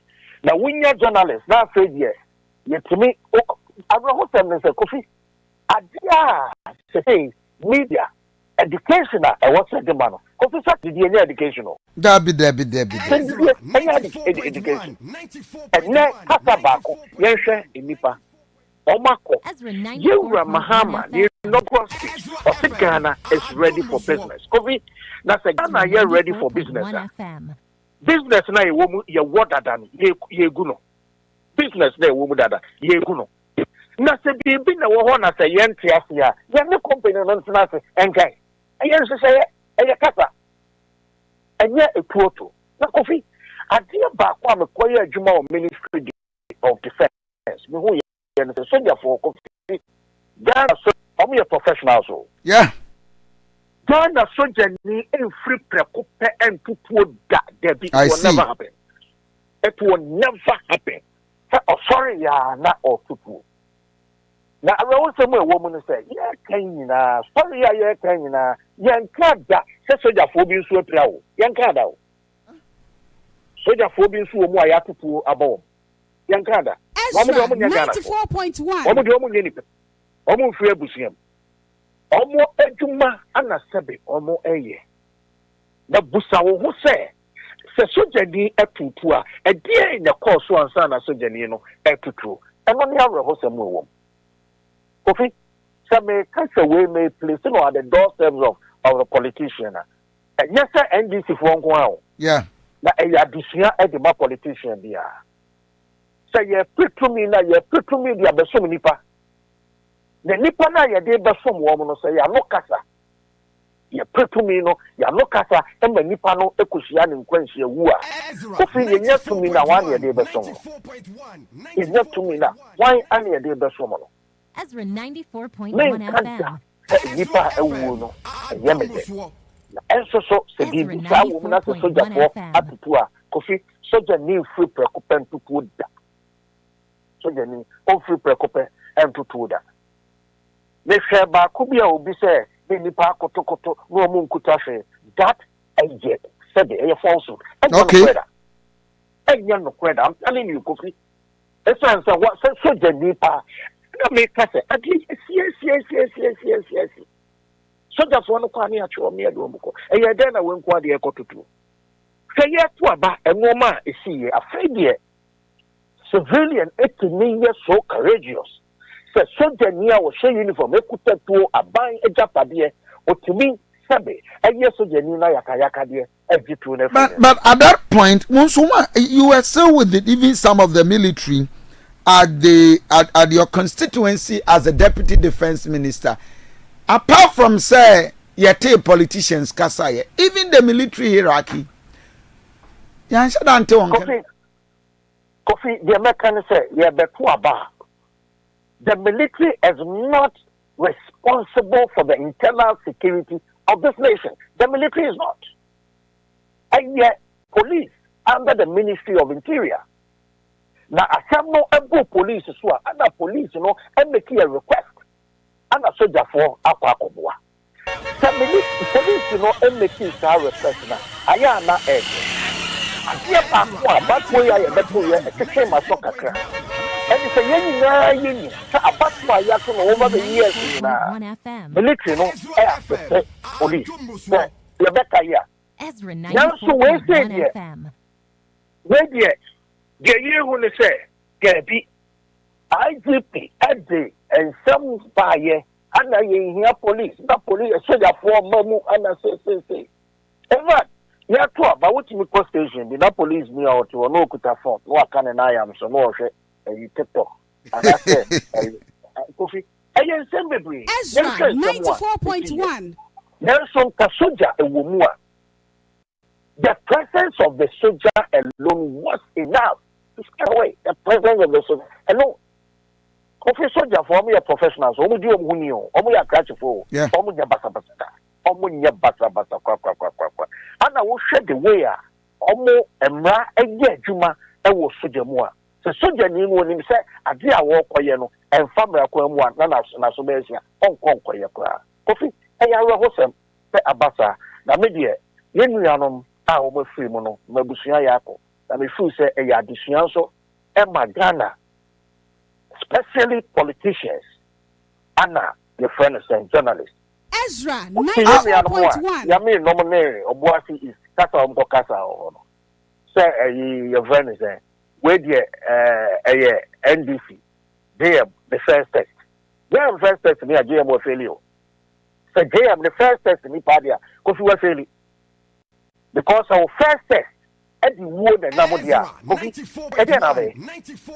To say no matter the compensation. Compensation now you would demand that compensation and the Nipano at the back. At the first time to be one. 94.1 investigation now you are JM crossing. Investigation. What kind of investigation would that be? Kofi media and then you are back your statement on the floor of Parliament. Then I will get up and tell the speaker. So look, the JML calling for investigation here. He must have a commission of inquiry. Okay. A commissioner of proceedings will be heard live on TV and radio. Now, I wonder the actors behind all these things. For Kutupa. Because Kofi say Yanyanesa, Selsubawi, Akoswa, Akoso. No, but what is your suspicion? Because I would just say you're castrated. We've been essentially now for what? Kofi Maka Captain Smart Kasa Okai. Maka NDC women organizer Kasa Okai. In fact, there are recordings of a bra na almost friend for almost west the aya no almost use jargons be almost friend for so almost the cost any other. Kofi, and I make a chair say. Ebi esida yenkum nipa ye nipa ne de nama police when so see ye no ade a NDC mpanyinfo akoka se we no ye yabusuafo ye yenuanom enti e wo se nya justice e de ma wo and it cannot be said say we no a few young people are omoko akope bibi edi it is politically motivated the underlining in all the their politics. Ezra 94.1 We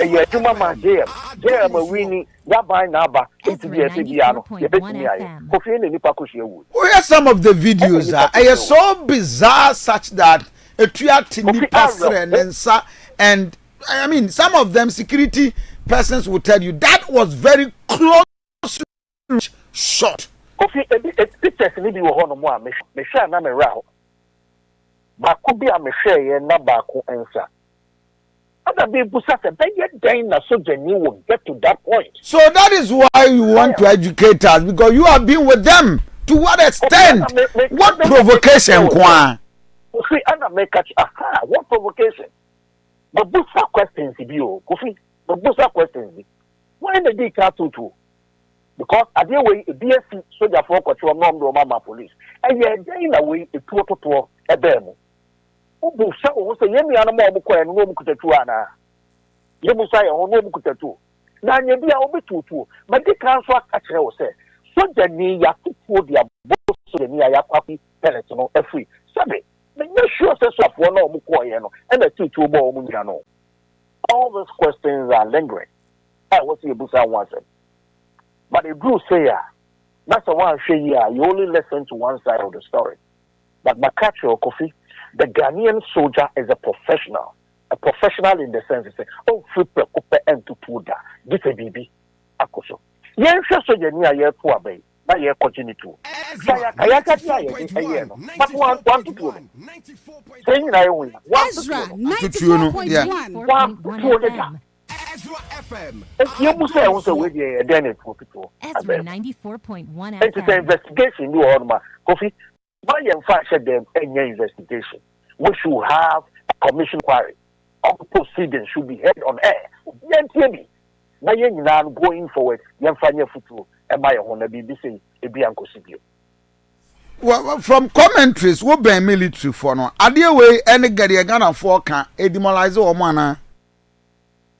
Kofi, say me be by say me no mo nya adwuma bio, but there be ade me kan say wo ye adwuma e wo ho dia say bibia e ko ho no mo aya na wani edi akire. But sabe e ba say you see soldier for omo ye nipa o. Omo ye nipa. Kofi say koso na say bibia me dey akwa to the doorstep of the soldier. The group baby I hear soldier for no na say also omo ye adwuma. Afe okoye nipa yi na say me overly careful. Ebasa ebe ha adwen. Kofi na say soldier for no mo ho Ghana for. Soldier for ho Ghana for. Omo ni ho e matogo, omo ni ho ma Burkina. Omo wo ho e ma soldier for. Soldier for omo ye nuanom, omo ye busuafo, and ye do omo training. And menya sure say soldier ni bi da ye so ne say odi ayakade de and e ba beye sebe Ghana man. Because if you be sebe bia nkate wunya bota bia ba ko bi die. Na enso so enya dodo a e de o have any oyini na se say e normal any the way I any soldier for a deal no me ya say group na ye ni area play ni ton kakra because soldier ni ekutatu as civilian e kwa akwaje free nsem Kofi nka maintain mpanyin nsem da o. In fact, growing up, who soldier ni na say wo ye bibia one kata you sit up. Soldier ni semu keke no you sit up. Growing up, Kofi Bema camp na say wo twam wo ho no mo a one kasa say long kra wo ho na say nya ba bi ni pafa na wo kofa Kofi one kasa susuma betetimu na ka kire wo sa ha ye fa. I said the respect for the military no yeah too because the military is trying to open up to let the civilian know what happens within the Ghana Armed Forces. And no interest SB, Yentafro Romano. Kofi Asante Yentafro Romano. And your soldier for you do my fantitium, and Titia you do my femono. Media, my resemu, and they say, a donny baby a Ghana is Yamno, Amobaya Jumadia Bogana Homai. There have been a series of, neighborhood clash.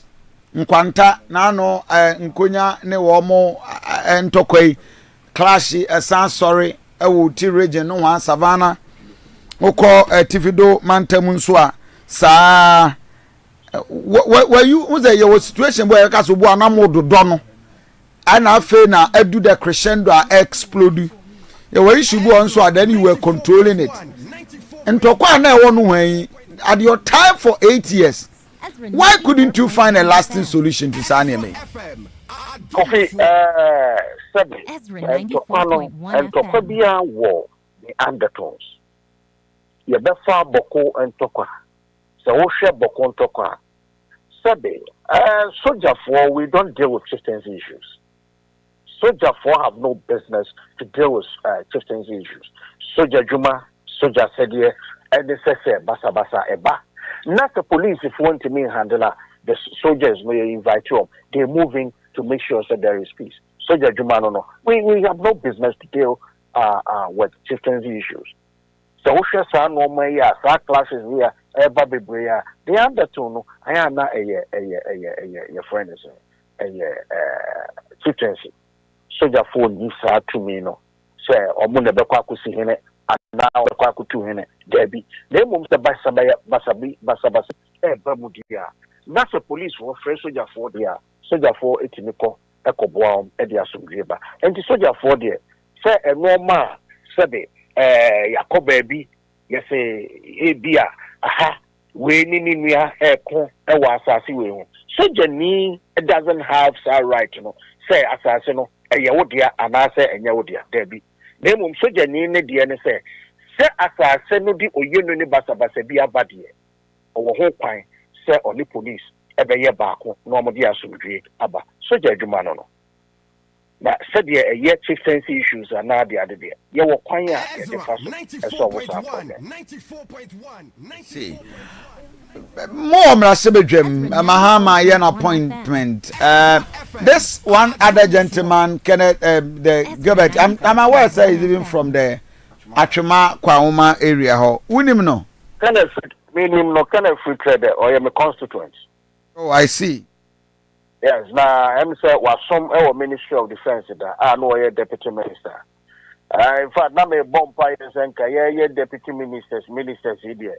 Anka Kenneth experience a wonya ho no nko be kwa kotoa so no aye adwuma ho is say me call ya me kokoye deputy minister ho no maintain so be abonedin in boneda nti danka me fu say ye de beko or de obekwa kotoa so Kofi appointment where the air and fire home. Almost best team never, and to answer your account.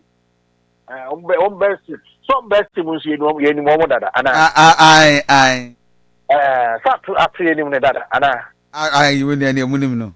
Into all best team no the other. But yes, best team was the Kofi and Pai Henny or why.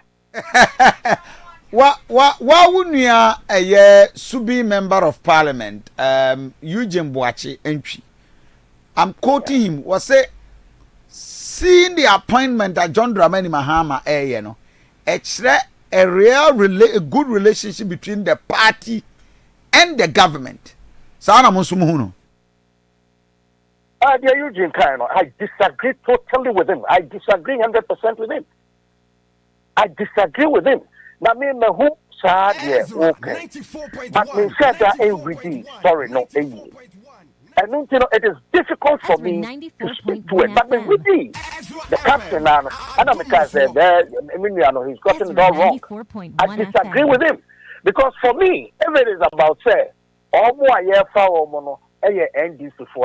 every appointment Akufo-Addo made, then NDP. Let's say be now or the NDC, but the party have input. But I say, your party ma, but the party hierarchies and executives and penfobi our direct input. Enquire say will be na yi.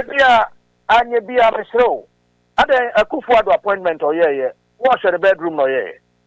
Akufo-Addo appointment or yeah. No one share the bedroom no yeah. Meanwhile, Eugene Antwi was a deputy minister. Meanwhile, Eugene Antwi was a deputy minister. Kofi na be a deputy minister. Busa Eugene Boachi Antwi. Asuma masom wo party no. Busa no asuma masom.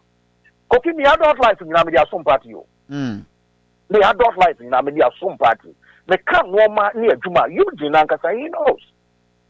When ana ye no ma ne be ye sebe.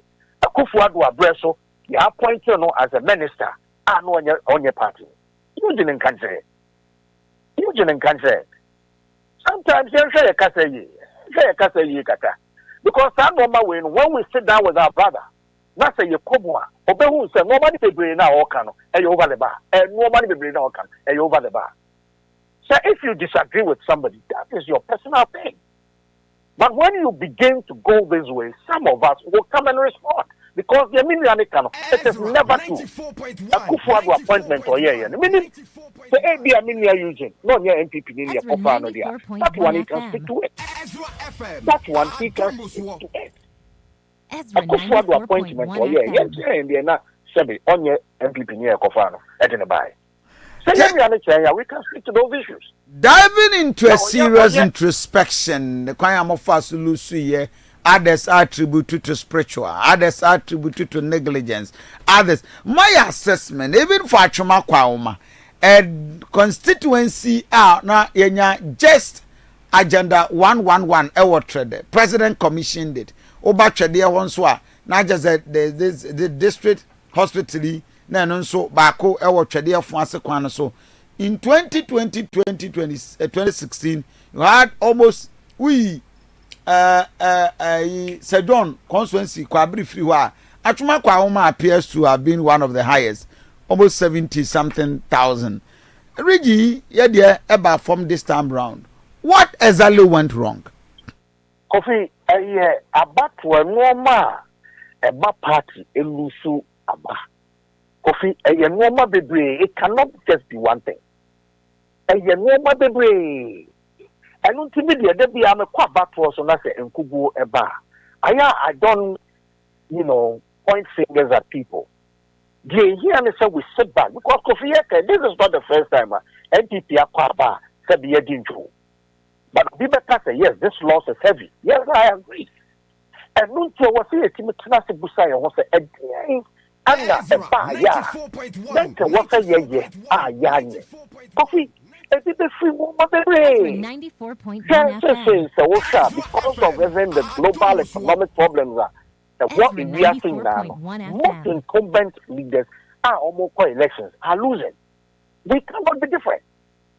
If you 8 years and Kofi Ghana, the thinking that if you are 8 years you have to go, and also we suffer. Kofi a bill at the back America. And NPP, the way we organize our internal elections, is a problem. The way we organize our internal elections is a problem. And don't you know, yes, sir. Along the way, you know, people who free polling station or constituency, now we call region, who start because of the way the processes are done, and become peace. And somewhere near drew a struggle. Kofi Asante Ennin, presidential, parliamentary. And what is a normal crisis envelope in the manco for? Aduanaba, my delegated to about 8,200. But the voting population, and after the voter population in Aduanaba, it's about 116,000. And Kofi said, if you have this number, that's a 120. It is believed. Ezra 94.1. Right from the get-go, Nankasano, and Kofobi wa Jimbi, a war mutim, Sa Yama Wisika, Intimedia Yamam Sikanibia, Mentuaba. But at the end of the day, no, 116,000, and they could decide who becomes the MP. Some of my making coffee, so we have to sit down as a party and look at all the things. I have been no sorry, no more blame you. Ezra No 94.1 blame you. One number one, never so for a man couldn't give about Utuyana. And the coffee be a I don't blame people. Kofi Bia say obi and so far loves in his life ga. I know who's there bibia a win. But in the game of politics, you win some, you lose some. You take a step back. Now what can I say? No one show normal year, and then you bounce back stronger. And then 2017, NDC lose Ben normal lose. But they went back to the drawing board. I didn't think the IA Kasabi. I wouldn't even members of parliament, a Kasabi. Almost one Kasamina, you meant to Musano. So a Juma no was yet to support Subin candidate or Yana. Yamusano. But Yana, and Bia or Yaya, and Kasubin vote, no, a course rich and then current MP, no, Yaya. And so all these questions are questions we need to ask ourselves. But yet to make Tanasi, not see a Busaya who questions are. You bet me as a say a normal year. Now me share normal year, Ashasia, Ekoya, and then Abaya, Sabi Yasa Senti. What to fear cry near to us also? What to a Jumama near to us also? You have to go to Numan. And no matter say, Kumasi GES warehouse, NDC Fakotu. The audio of Makakotu, meaning GES warehouse. Kofi Dabani at you in Penny. Ezra 94.1, 94.1. That's a shot here. Why you are because only Ghana for the one, Ekasa, the Brina, and said, near Tim, no near where I saw you. Juma and your baby, what you want your baby, and Yakasa, and Jumano and Yakasa. Kasa Bibri and Topongo. Kasa Bibri and Topongo. But I say, now, but we are in the baby. Kofi, it is not for me to decide. Say the Bawumia Ebebu, and now say for Bawumia Ebebu. It is not for me to decide. But the American is a Kofi. Bawumia is a fantastic material. But it is not for me to decide. It's a fantastic material. Kofi Amankwa Menu, the member of parliament, the Machumakwa, former deputy defense minister. I'm grateful, my brother, this morning. Kofi, I'm grateful. What time near show studio? I think next week. Yo. Right. Kofi Amankwa Menu, I'm attending Kana. Ama, you're back home for just a minute. You're back. Now, yeah, but Mama Boa for Bakupe, na Yemfanko. Nine garlic mixture and capsules for the Sanibia Momodian Numbina heart attack in 7 years and twice year. Say a stroke, hypertension, diabetes, who your banana menstrual disorders, ne how warm. Or the Sania Yem etet Manasa wapos yo yadia. And an hour drono a divine garlic mixture and the capsules. Infections in Biada Pebi and never treat him. White syphilis. No and nemu sayadi and nemu mraya wudwom wabawa him fieke kawa nasa rashes egu ajapade no ho ni nyinada eye no emienu ne ekabo mo na ye de to ase me kan fo de amade ogu nsuo ntentem wo ye obi ata egu nsuo ntentem pa dia wonso wobanum divine garlic mixture and capsules kuma se wobanya bi e wo misty Colin Fredimens any jailer pharmacy takrade AA Men's and India pharmacy Christ is the answer. Jeff by Hoyinada, Ubenya bi ato Encrime, Repash, Kof Sam, Kingswalk, Angel, Ene, Nanabuachi, Sunyani Pebito, Ewa Green Light, Pharmacy, Shannon, Se Enroi, Ayanta, Foye Tobom, Naya Noma Bom, Netimi, Aya, Jumani Ye, 0530 172086, 0530 172086. Reverend. Right, Sir Mike, and I am for just a quick commercial break. Yeah, ba, betwa Kwankata and Sona Fee, Yashe, and somehow do any interviews I would do and a pay a ho. We're feeding in a higher Ezra 94.1, Ezra Facebook page, no, Ezra 94.1 official.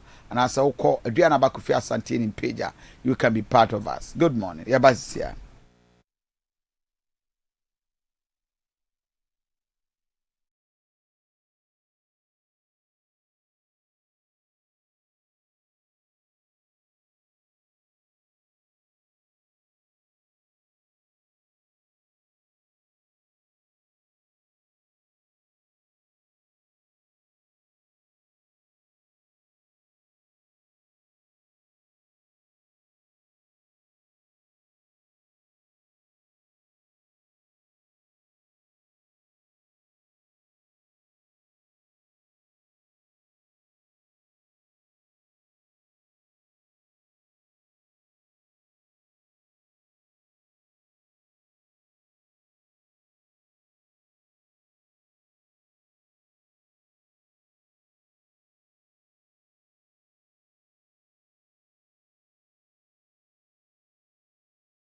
no one dey create na de enti say opese obi hwe Asante bono ahafo ne bono east man no yi nipa ba ko pe na na dwene ya no so betuma ise adwuma no and ha obia na mmomu no when it comes to ministerial appointment for the regions and the obia no say a balance dada obia ebenya media do waya de bia Ghana for ebinom come once a menka say Aduanaba so and say ye condemn no not one for the first time or the Konkomania regional minister obia no say Konkoma for near minority nti da bia na the gomba for no na enya na say why we consider women so nti bia so ka balance bia no for the previous history na enkophobia yetiatia won fa hudie so ache na ne ye consider one fine. Now when it comes to the real appointment, you know, now we can say we are a regional balancer to a very high extent, you know. I believe we say to a very high extent, say about Abaso. And they say regions, you know. To me who say regions be what and more than two parties almost traditional SC19 so and piano near what power you are a good to become appointment at the expense of other regions. Okay. For example, can the need Pia and you say NBC no a Rollins time I be seen now and no say ye presidential candidate from Central Region obey running mate from Central Region. It is a Central Region, that small region forms an integral part of the NDC. Number two, Rollins our PNDC NDC kofar by obedi akonya 19 years. So 19 years obi enim so swa ni kromfo edigu Ghana baby a wonafo me kasa kind of credit obi asem before no wajai no proper woman say adwuma piala ajajefo customs for your friend is police ni soja de no na kankan ai na bi si da say Ghana ko ba say chief of defense staff ya wonani abi commander ya wonani be commander be piana GP so asa be ya wonani so what is there wabeye bio enti the crown for no endemic in NDC engineer number 2 Central Region voter region and number 3 NDC esrem for so etape NDC send one Mahama ye gonjania wabeye president of free esrem no ye NDC for penning say no enti the NDC dia no maka not any your friend is a voter and they cannot have some part of the north voter and the Central Region. What about MPP? The other major party. Almost so after you drink a CFR number 1 year, Asante. The Danko Bidia tradition here, a chim for, and so any opportunity. It is a many workers. Yeah, now it's a historian. There, no matter what you have here. Say people power here. What more benefit to Pano, a chimney Asante. Okay. And this bar, more benefit to Pano, a Central Region, voter region. Now, not there. Ghana not to know where the bitches said, you know, Mobro, or no, maybe brief woman, a Sabia, a how into development in terms of education, the BA alone, you consider one day at the one other county, for the evidence and your coupon I feel. They are not to form you understanding as presidential. And I had no problem about that. What's the regional balance here? I dear Mama Mabo Mahama Basono and they say, what shall region be at the say Western region? And one a gun or body actually na by 80% fee. Oh, we are Libya and Ania Yachem country or can one the Western North. It is the leading producer region of cocoa in Ghana. And the cocoa so and Ghana the second Ghana is second to Ivory Coast in the world. It is our two regions where Kambomwa. We share your manganese in the bauxite, timber, cocoa, gold, and the oil and gas and manganese and my two regions, your contribution to national GDP is about 90%. na other 14 regions no atete 10% no aka na near ya yɔko no sɛ yɛyiyi ministers bia whether NDC or NPP no western no western north for enya bi acha sampa na make acho no enya sɛ wo mu nya bi kura o I mean can say bi wo be hu sɛ a region bit is a western region and when a friend say oil and gas siba the kufa do free education no creating no me pacho ayo petroleum oil bi sika no ya reserve na da ana or the finance here and the Ghana Gas Company Limited. Ghana Gas is the only viable government entity. A cow kufa double na na Ghana Gas le etia kanina. Ghana yaka yakwaji wa high method Ghana Gas le de etia sika ediko. The patch of oil and gas into Western region. Na bisa wo say ukwa ko yi Western regional minister. Kojokum Ebenezer Kojokum. Now, when you the minister from Western region, Ebenezer Kojokum, or the minister for chieftaincy. Now, the Tauchau, Pokoyi, a minister, be to say education from Asante region, or the minister for education. Wabra education and finance minister in Western region. Finance minister, Ayoko Boche. Sorry, foreign affairs minister, Ayoko Boche, Ofi. Your friend is in Greater Accra. I say, finance minister, Ofi, Achem, and Nani Oma Bani Babu, the Anta, Eba. You may patch on sensitive ministerial appointment. I had the cabinet, I have been the Attorney General, Foreign Affairs, Minister for Agriculture, Minister for Education, Minister for Health, Minister for Energy. When the yes sensitive one, as the region be will be a one to be development, me no work as the main is regional minister. I hear you not to remember regional. I saw with a woba. Woba to me, I get the schools are papa to some fancy prema, this other or gas sense, a chimota, planter, Benediaco. And who fast when they be new. Number 2, education, employ. Nipa 10 every government service. If you are health, now we could be your sister would be a bunch of water, or sister would be a better, a common do. So would be our apple swat. I had now bet you be out to form a when you it is health in the education and the defense interior. Defense, I want your first reader for interior, I want your for police for fire service and the customs in the other. Until you use that ministers from other regions. Now Western North. And also with the NPP, Ashanti no and Mamu vote to Cassiano. Now I'm going to be Papa Bia, my one now come home, chieftaincy, Ukomo, local government, Ukomo, Western Housing. Now, Kakufado, or ye did be a minister for Roast and House, and what a way ye. I took a guapo rotten in now, you are some of one, but you don't go to your Mexican Ghana for. One more which utilize that we are. Ezra 94. We have balance in one. Balance in the Buddhist and now I'm running about social media. Always balance in terms of national development. Now, regions to do how you take your one far would be so active. Now, make a son, now make a summer Western North, and a Western region, and the man was a name. A hunter, the Kitty Obufa would be so active. So to be Kokoyi minister for the chieftaincy from Western region. Near one is saying army. Now they're foreign affairs in the education, they health, and energy, especially through almost us. No, don't be the emperor. It is a no one is some. The regional balance is good, but there must be equitable balance. The equitable balance. You're saying you're not the Benkum and the edging. Region be a BPN through Humber. That is a working. That is a Volta region. That is a northern region, northern northeast. That is a Savannah. But your OPN in through Humber, central region. We and through Humber, the Pacho. And no for baby.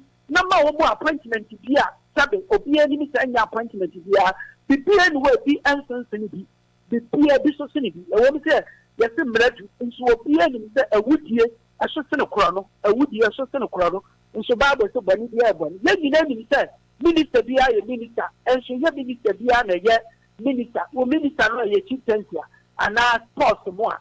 Yes, in the foreign affairs name, education, any finance, one a catcher, any interior would be quote Pia would be a good police and the fire service. And now, as you might anyone, once in a catcher or power one way in Yaman. And this is a very, very good question, and it is an advice to the government or balancing the year. On manner unbalancing the baby. Woman to what that is tower minor, episode Western North, and near Planetary Ashanti region, and a bono the food basket of the whole country. What you are in AFRIFA. One will end your appointment. So Muka to Kawana, Debbie, poor Maineka, Uko Boku area, after I mean, no people are gonna can't the show. I didn't see a woman quamody. That woman in the Sikaba Patan Topa, our water. Meanwhile, also, a Bushia Dia Koreano. I any back a crabby. You are Cocoa Board cry, in a free. Cocoa Board is, I think, from Akontoa from Northern. Most of the ministers don't do Abenano. I am Northern education. I Haruna Idrusu. Oh, call we are, we Northern. That is the northern side is getting all the juicy. Yes, I don't remember can say I yes sir because I deal with in the man Lucy.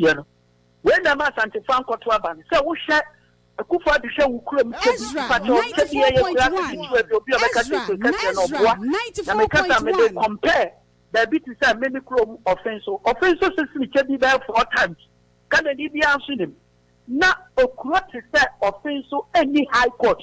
Now we are to buy what we see high court to watch it. And the bit is a priesty and the bogus so I Western region Noah. A enemy said Galam say God into the cases bebre our and the agreements the maho oil na yet to the cases bebre our now magic is second court to cry woman the party of priesty bogus so agreement. And they have us in the Galam say what they are oil and gas, what they are gold, more mind for one. And my assassin man so any crime, a question. And only a share educated court, the decretive court. No, I ignore that with who club. What was the high court with Jabia? The enemy said, cases to be anyhow. I mean, you're lawyer in Amanoka. Chabi, court and once a week. The case I would have for so bad, you could be empty. So and I ignore Santimine and I hear the chrome at him Kama. I don't know one hospital when you see the Kumasi. The development, one district, one party, near Yan war at Santa Region. And the mass and to go before no abani Yankoto. Now, we are so, yes, a year and as well, no, or the bank to Kuman Kotian and concern the Kata here in Shama. In the members represent Mahama, so many Nino and now, don't share the interest of one word does or mine will say more. And near one, apart from so more doors, so that Mama will vote. Number 2, then show one more, one would be canny at the shop or minor. Number 3, show almost your uncontributed share, and I won't get beyond top and the attention no more at the hat, one mine will say, and so she in account, that's it. So, that is a very, Samike, now me person me kai at you for. Some come away a dear, and many people still have that concern. A year, so, Mamintio on this. For me, I think say dear a year. Okay, we are sure. Oh yes, you're okay with that point. Yes, I'm okay. I see. Not me only concern the Ashanti region. Okay, but now, but I'm seeing a video. Muntaka and Raya police for a butcher was Roman and Quaba. No, Dabi, Aden, Dabi, Samike, Aden, no, Muntaka, any Koa, Koa, Aden. Say, all because we interior minister, the police assistant. Yabo di Kakeno. Hey, the defense minister there, Enyakeke Keke. Position no modu pa. Modu defense dey modu. Position no modu pa. I didn't chichim. Oh. Na yama defense minister. Oh my Ghana. Enye pose ketua o. Enkwada push. Defense. And defense. Enye isa o. 4 times what the nua na defense. Exactly. Nyo bia kwa. Enti we no kwa no. Among the critics. Wana na Mahama NDC time wa na omokase o. Mahama ne muntakari hadu na dusu enka. Entina wayi omo wama asedun katiamo ayi omo freedom the parliament from the minority positions no so no we actually say the nkrofo kan anya no correct because say on trust ni pa ne pa interior defense onye trustworthy person na ogini di pan from another ina wana maka mahama empe muntaka asem no se mahama ni muntaka nya very closer on that position man da look at muntaka Henry Dusu position mahama de ma wo mu it tells you say it was strategic na omo ayi omo free parliament leadership no so okay but just say bia na muntaka na enya abotre that time no ama nya aboafo be mienu ka ho na ye nhwa de ye wi a ye behwe nkrata ni mu nso but me I think that this is condemnable and I need you no it's condemnable you can't condemn this one in a way say one so why minister that's I abonidin it is two this year no but me bo into all this why should Muntaka have more than 5-8 police only 5 police you two why two kind one I see this no me ba ko wachi to Obuasi is that 2 or 3 any 1 2 3 4 5 no le jina chiro no me hu two me hu two share video ni ya chepo mo am share video read the number of police ayi for 1 2 the me ba inti police for no mo kwa report a two tika yi mu omu tuo no ombe explain say tu aba no mo to ye den because every police ututua wa boba no ukọ Armory department ho a ukọ ko chirechirim inti Muntaka ya body din mo tutuo be 4 but omo kwa report be number kwa koma ebison ya big chireme ebison ya suma o so ye bebo Muntaka din tie nko tutuo bia until say ibenya that I know do you understand what I'm saying no I get your point ututuo ni ye den yes me baba assess even the appointees binia Emmanuel Boama ewa homa so political historian but I'm just one of the abuafo na yenkwa homa so na me ne ima Boama ninko yo power specialist eba hospital egusua eka wo se eba no hepatitis yade no award no wo mu ne kura mu pa no ntimisro so nya bia fa nkwane na ba bia me enko gine yade no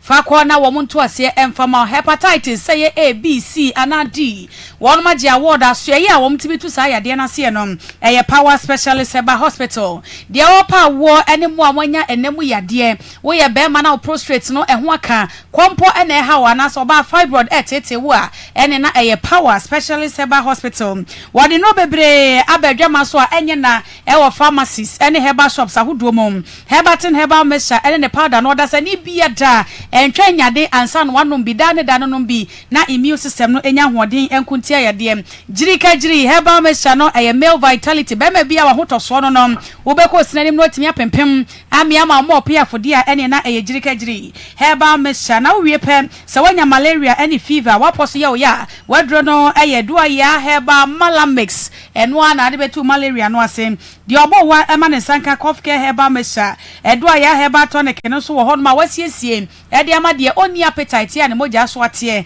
wo bedidi na wanya moja ewo oni padua mo enra channel so benya bi ewo pharmacy ene herbal shop bia eben wo ya de na pese okwa yare sabia ho a power specialist ewo Kumasi fe yi ase Lake Bosomtwe kwanso wo mani Jasbro filling station edi enimhwe takrade ene nkran nyina da wo mo ewo nkrabata ne bi ewo ho ya Fred Dr. Akosua Aduaya 0244 544 422 0244 544 422. It is just about 17 minutes past 8. My yankwa homa so na yene Emmanuel Boama a political historian.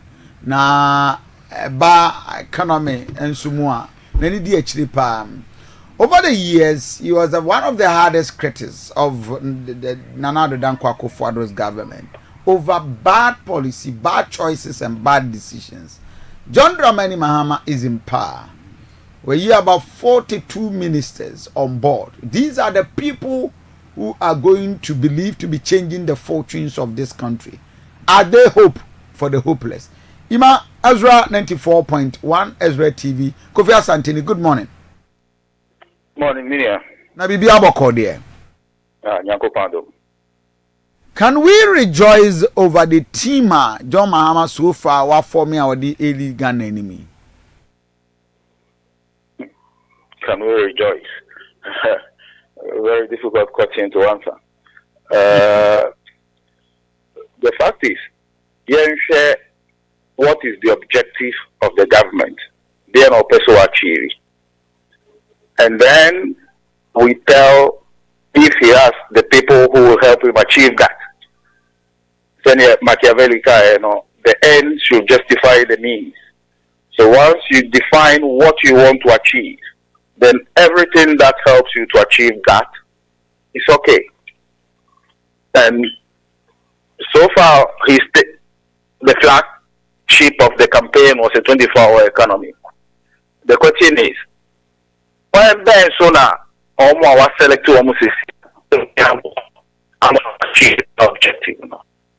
That is a question. And personally, some of them, I don't know them. And wouldn't criticize you for something he has not done. So all we can say at the is let's give time to time. Ezra, 94.1. But one thing we should be mindful about is this. I hope, but I truly hope, not for John Mahama or the NDC, but for Ghana itself. So the appointments are not merely going to be balanced representation of a political reward, but rather the competence of those men and women who will be called to achieve the objective of the enemy. Because the actual one is here, and I consider also is here. They not all follow Trump, the president here. He is there for the American people. They see also a free welfare organization. They contribute to $500 million a year. China does so much. They are just giving $39 million into so it means or withdraw is no longer part of that organization. And the crisis is here. So I support nothing every welfare organization on emerging because almost discussed. And what does it tell us? And so we are mind now was as if one or two president, our president, so we say, so everything on the side you must fully be responsible. The sample for them is not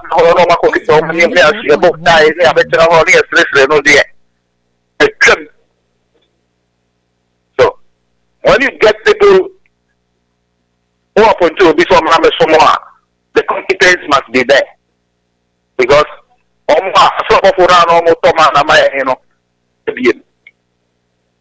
that is one. The first target, $500 AI investment projects.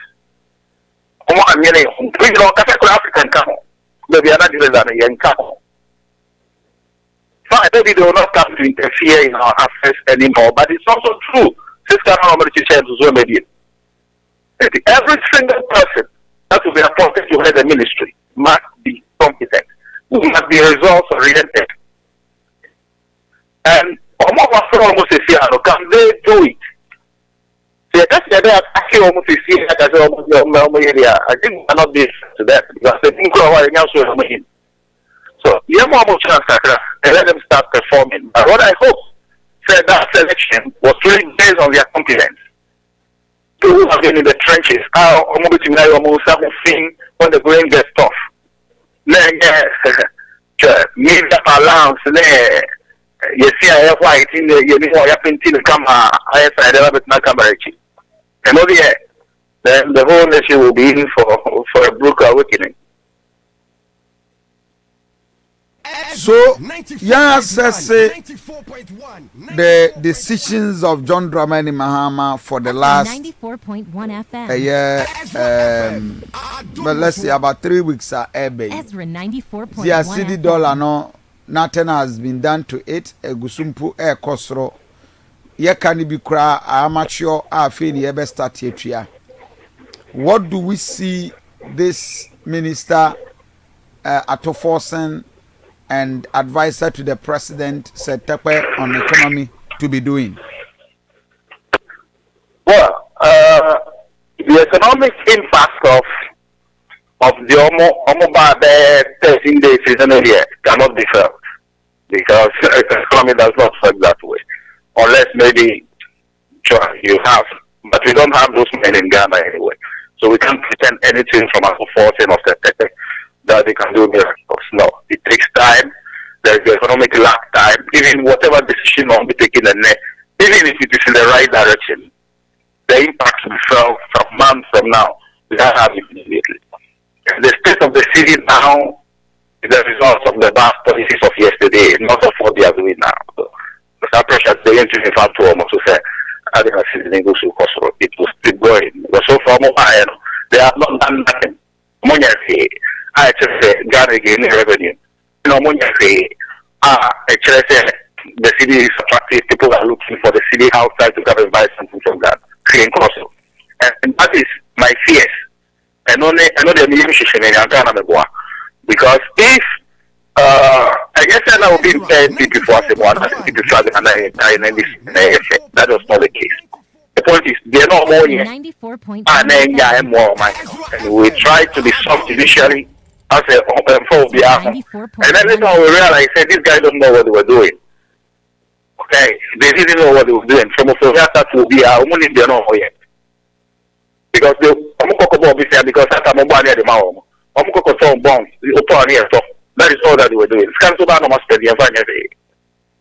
And when you try to tell them, listen, not in the day, but the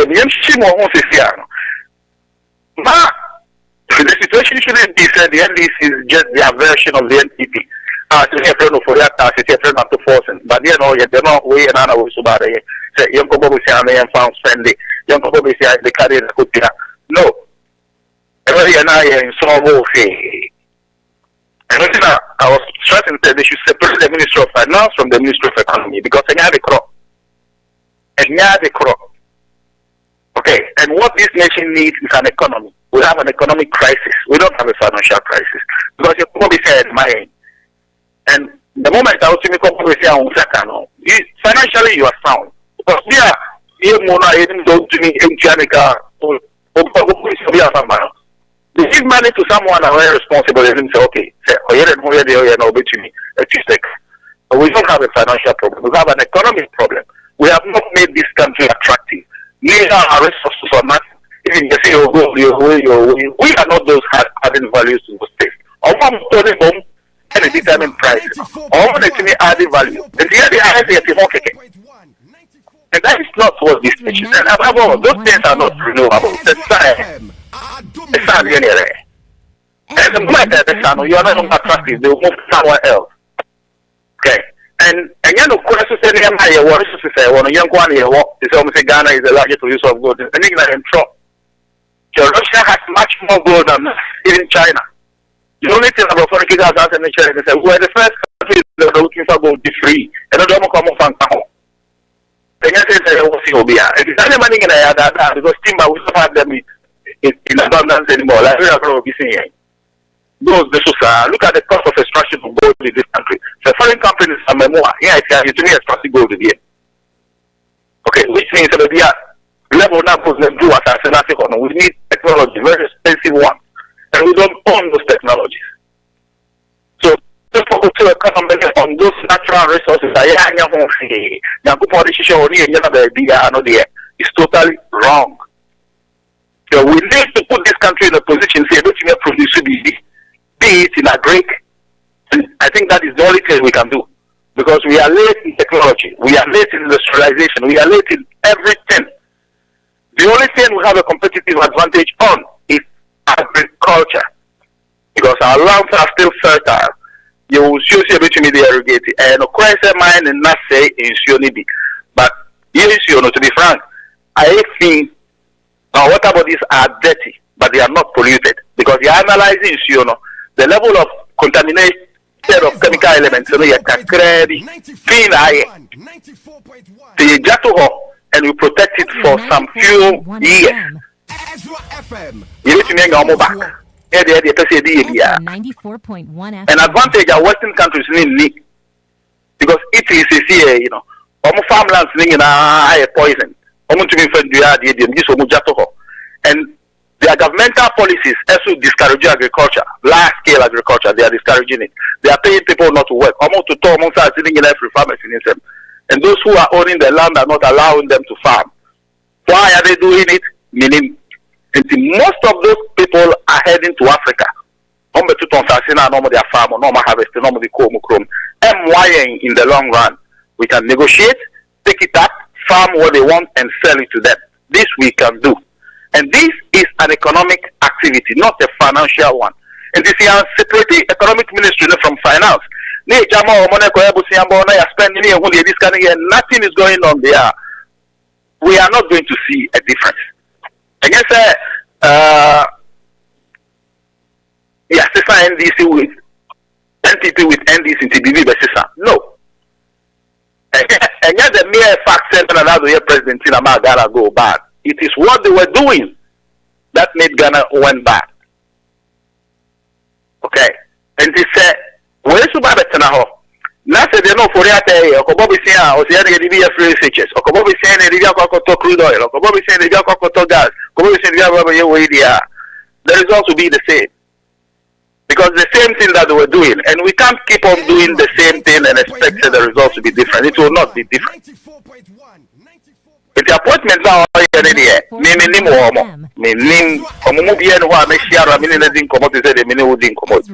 Okay, and I can attest to their patriotic spirit for this country. You know, will be and definitely. Say me name way, I think that John Mahama no more point of me this thing also name Omunyana. Omunim the minimum woman, Omunim the minimum woman. So if in their wisdom they decided say they are the best men for what they want to achieve, not necessarily the brilliant people in Ghana, that is not true. But maybe on name the person and on name them far away which you achieve. And we can only wish them well. But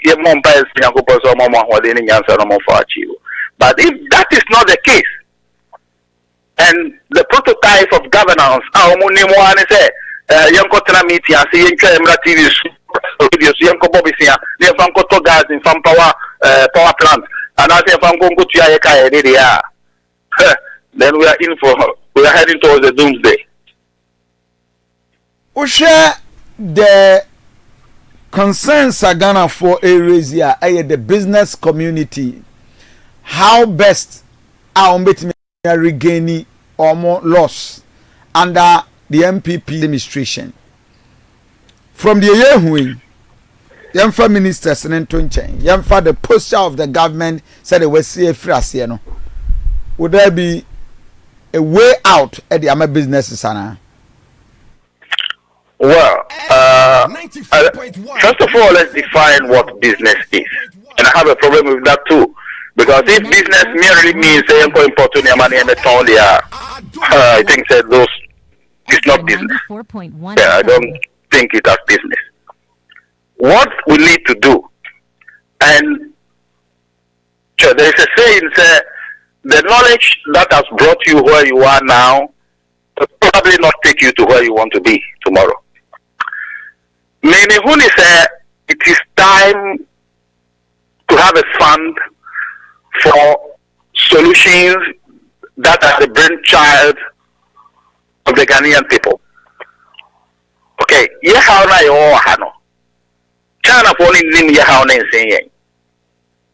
we must be able to think and execute a solution to solve our problems. And to do that, the government has to support it. We have to create some fund. Man, some come old folks now. Businessman,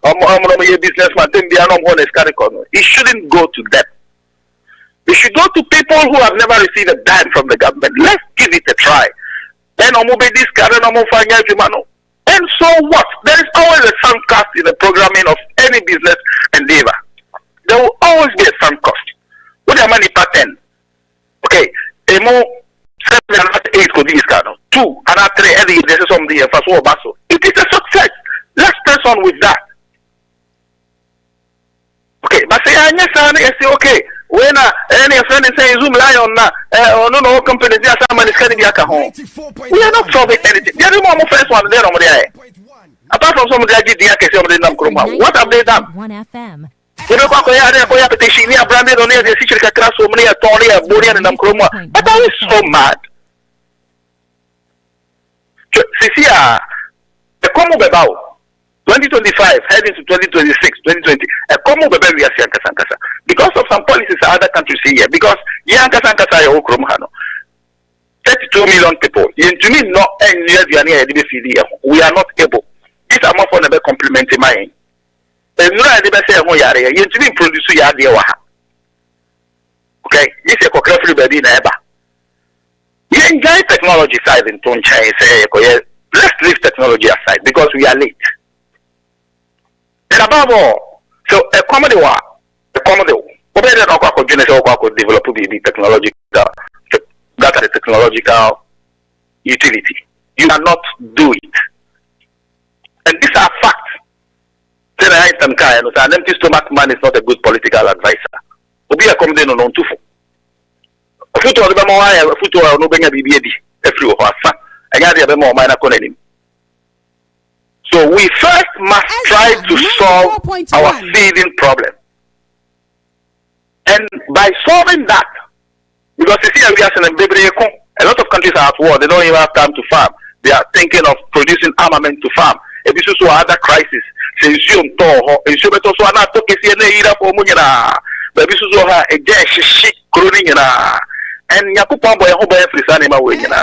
this is the competitive advantage we have.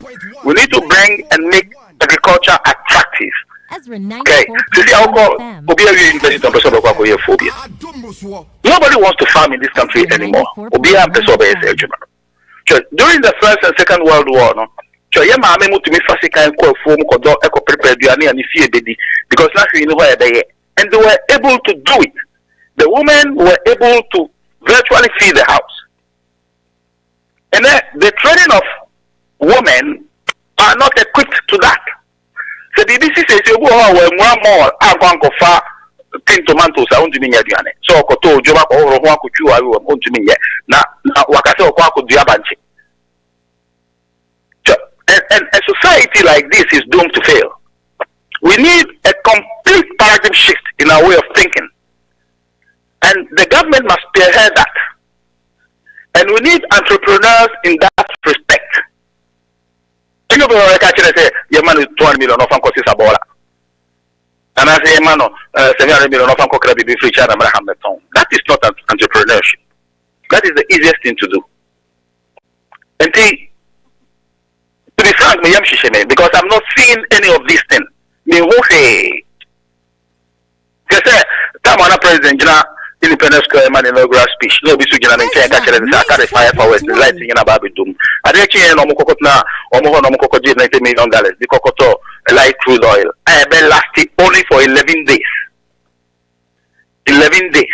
But how sustainable is this spending? So every dollar we spend in this country is a dollar we don't have. We have to borrow. At the same time, we are not doing anything to add value to this country. I bet you corona is attractive. Kakraso be Gana has said, oh, what you have to be in a large scale. You hear? And I said, no, you be here each tons of ginger this year, the pharmaceutical producer, and we can say yes. Why yes? Because we have the land, we have the know-how, and the spirit of our young men and women to get it done is there. Anyhow.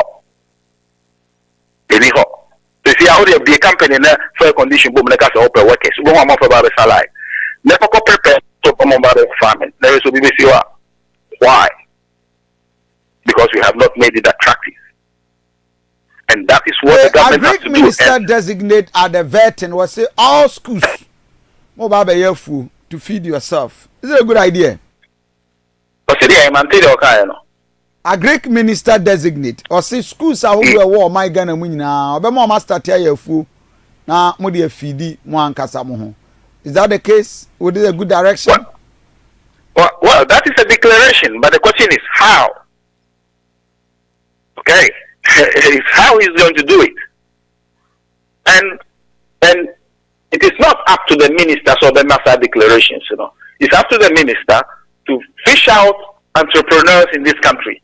Ombema agriculture are attractive. That is what is needed. Okay. The point is,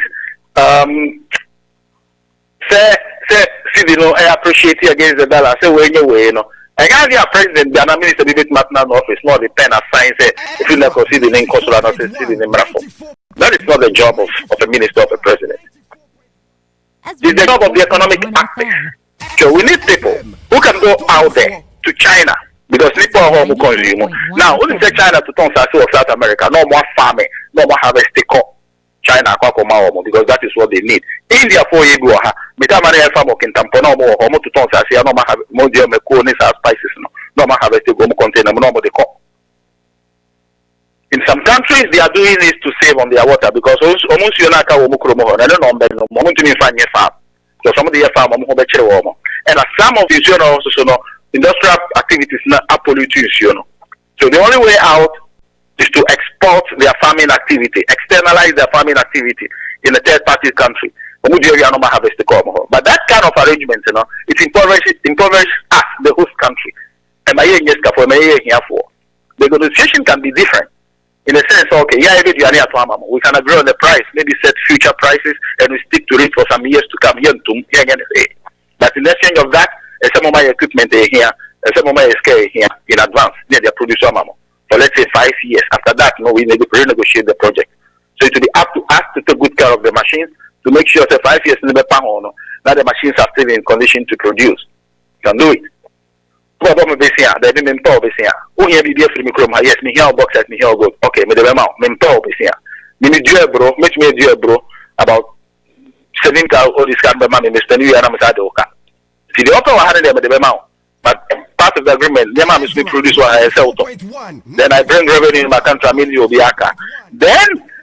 So another million Sabeka contract you say okay, you can prepare as you bro now. Yeah, you have farm and I attractive. They employ school for number more than no. Focus more office because I condition have a decent place to live in, a very rewarding activity because we can even devise other means of employment that everybody will be self-employed. The more you give in, the more you get. So many things can be done. But just declarations because when I'm a minister, no matter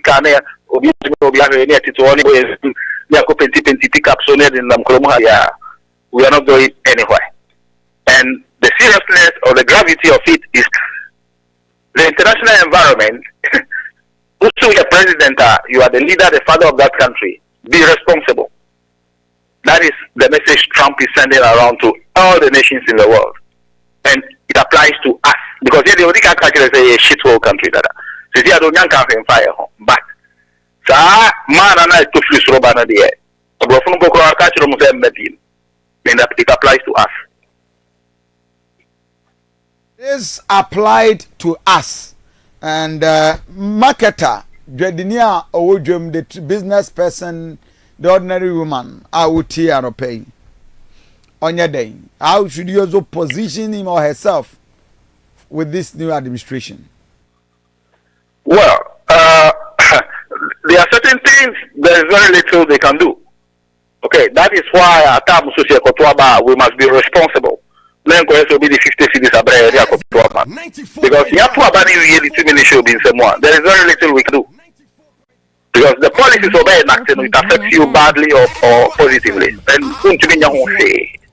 the only thing maybe you can press for is the individual survival. Say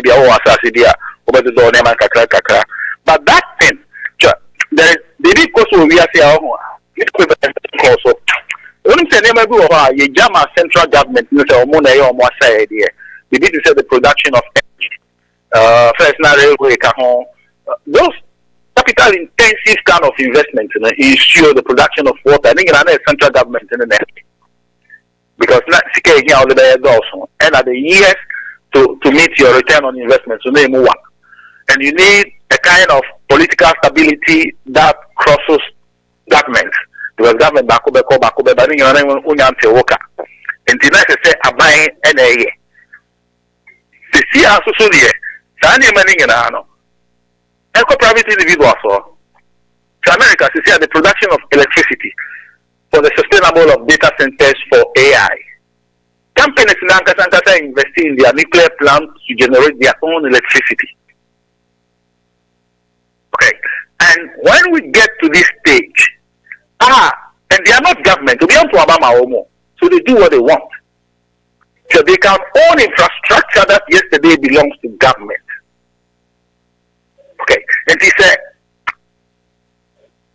nipa na iwo kuro bi no se Ghana ha na ehia di na say dia sa companies ni bia ba ha no mo hia dia be power or mo private activities now. They don't care about that. 94.1 Maybe the privatization of ECG or Moka Mwasemo. Fine, on paper it looks good.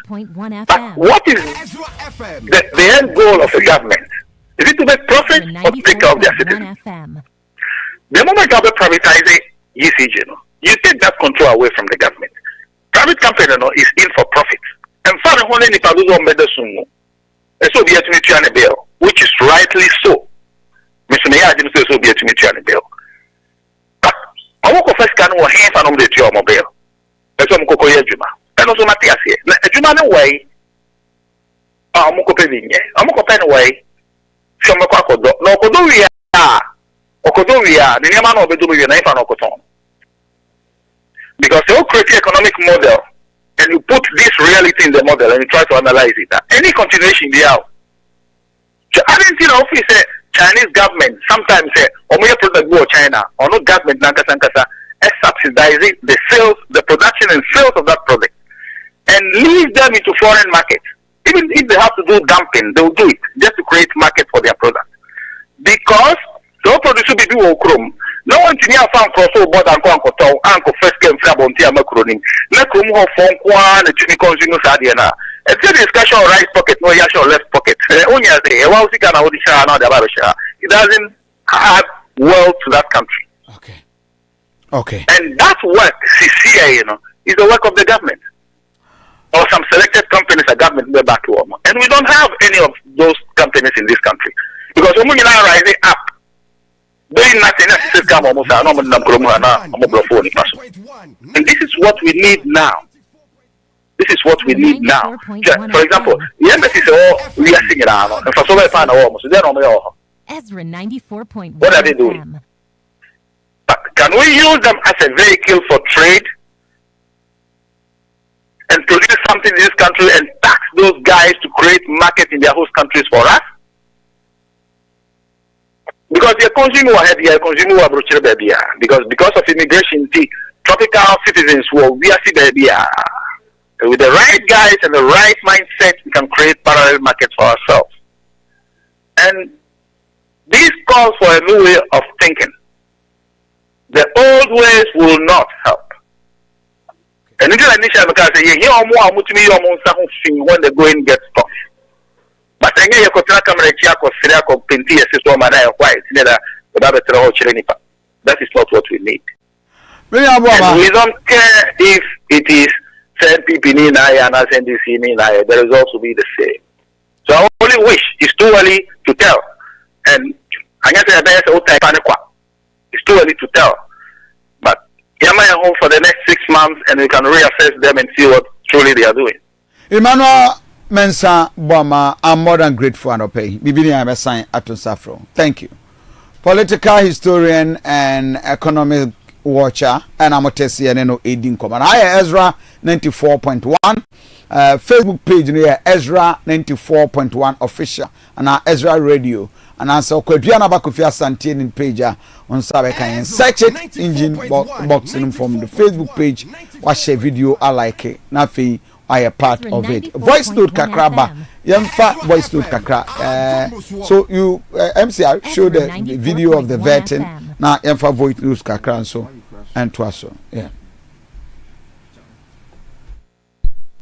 Ezra FM do do more than what shabe na for Kofi Asante enema SCC o my we say Ghana kufu ane ba me do ma na konachi but on che chairman na kosi Central Regional Chairman Central Regional Secretary na ba for Central Regional Minister Franco Amako en me say me sane de o tre kunya trewi Kofi Asante enema akoso o my we mu chese na kufu ane ba ma tete o ma na pansa ebe Ghana dunu hia okanifo ne obi a obitimi de Ghana kona ni mpena jondaman ma santimeka come to him Central Market in any briso baby in 2 years time Ukraine na for 3 years obi Reverend, good morning, Pacha Jamal and Mukasafiro Mate.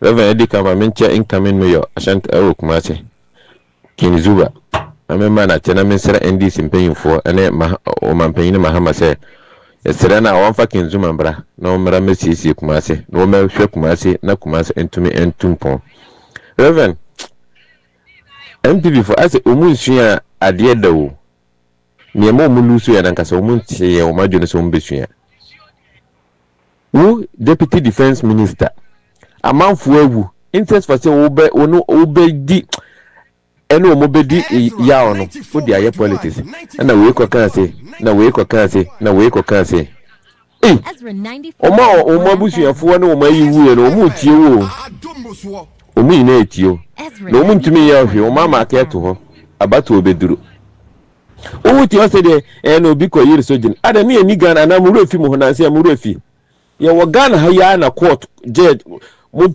court pam judge manager ne ye wo Ghana ha ya ofe so ha ejo so ha ya omodi injunction to elections omo fa ekire koye ye wo Ghana ha ya Kumase Obuasi is mudisi wo kwa ko bubu bebi amanfoto mu ko di injunction be tools eyine so ama omo DCC on fa court nya hwe ensori ko bubu ye ene mo munim se e wo se mra ye adwuma e wo se obi bu obi Kofi Asante Ennin, good morning. Metia on Ezra Benefo. Kofi, me hwe ade bi sana metia asem bi sisi AFRIFA radio station. Hwe saa bota region krofo na omugo ho a sebio omo yesa eniama ho eniama ensem fata se yam point omo nipa na se yam na appointment ma akoshi party office ni na se for no emfa foto bi amba hwe me de ade de da ho na se nukura ameka kire so ho se adwuma we a president ba be ye John Dramani Mahama enye adwuma no nye obia na be so obia so obi benye bi obi so nye bi ebe be ko ma obi enu nkyere se ebia party na na wonye Ghana ni omo to omo bu ase ade omo ye de tan enu kyere se ade wonni munyansa na so wonni anibia na Anapa Ezra TV for na phone na ache the chair papa is Excellency John Dramani Mahama the chair papa chama PV Juan to Ezra papa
fra after Lucy minyante wonka say Mike say wanya lucky Ezra 94.1 Kofi election year by you know Obi who say adie no enya dakro NDC year the party was so huge Ezra 94.1 FM internal issue and extend the call extend and until the man abanisa but I'm so proud of Dr. Mahmoud Bawumia said the basa yosha say ba ahead of the electoral commission Obabedi Tumu said we dim kuku etino obo ninia Jomhama baso it's a sign of good leadership.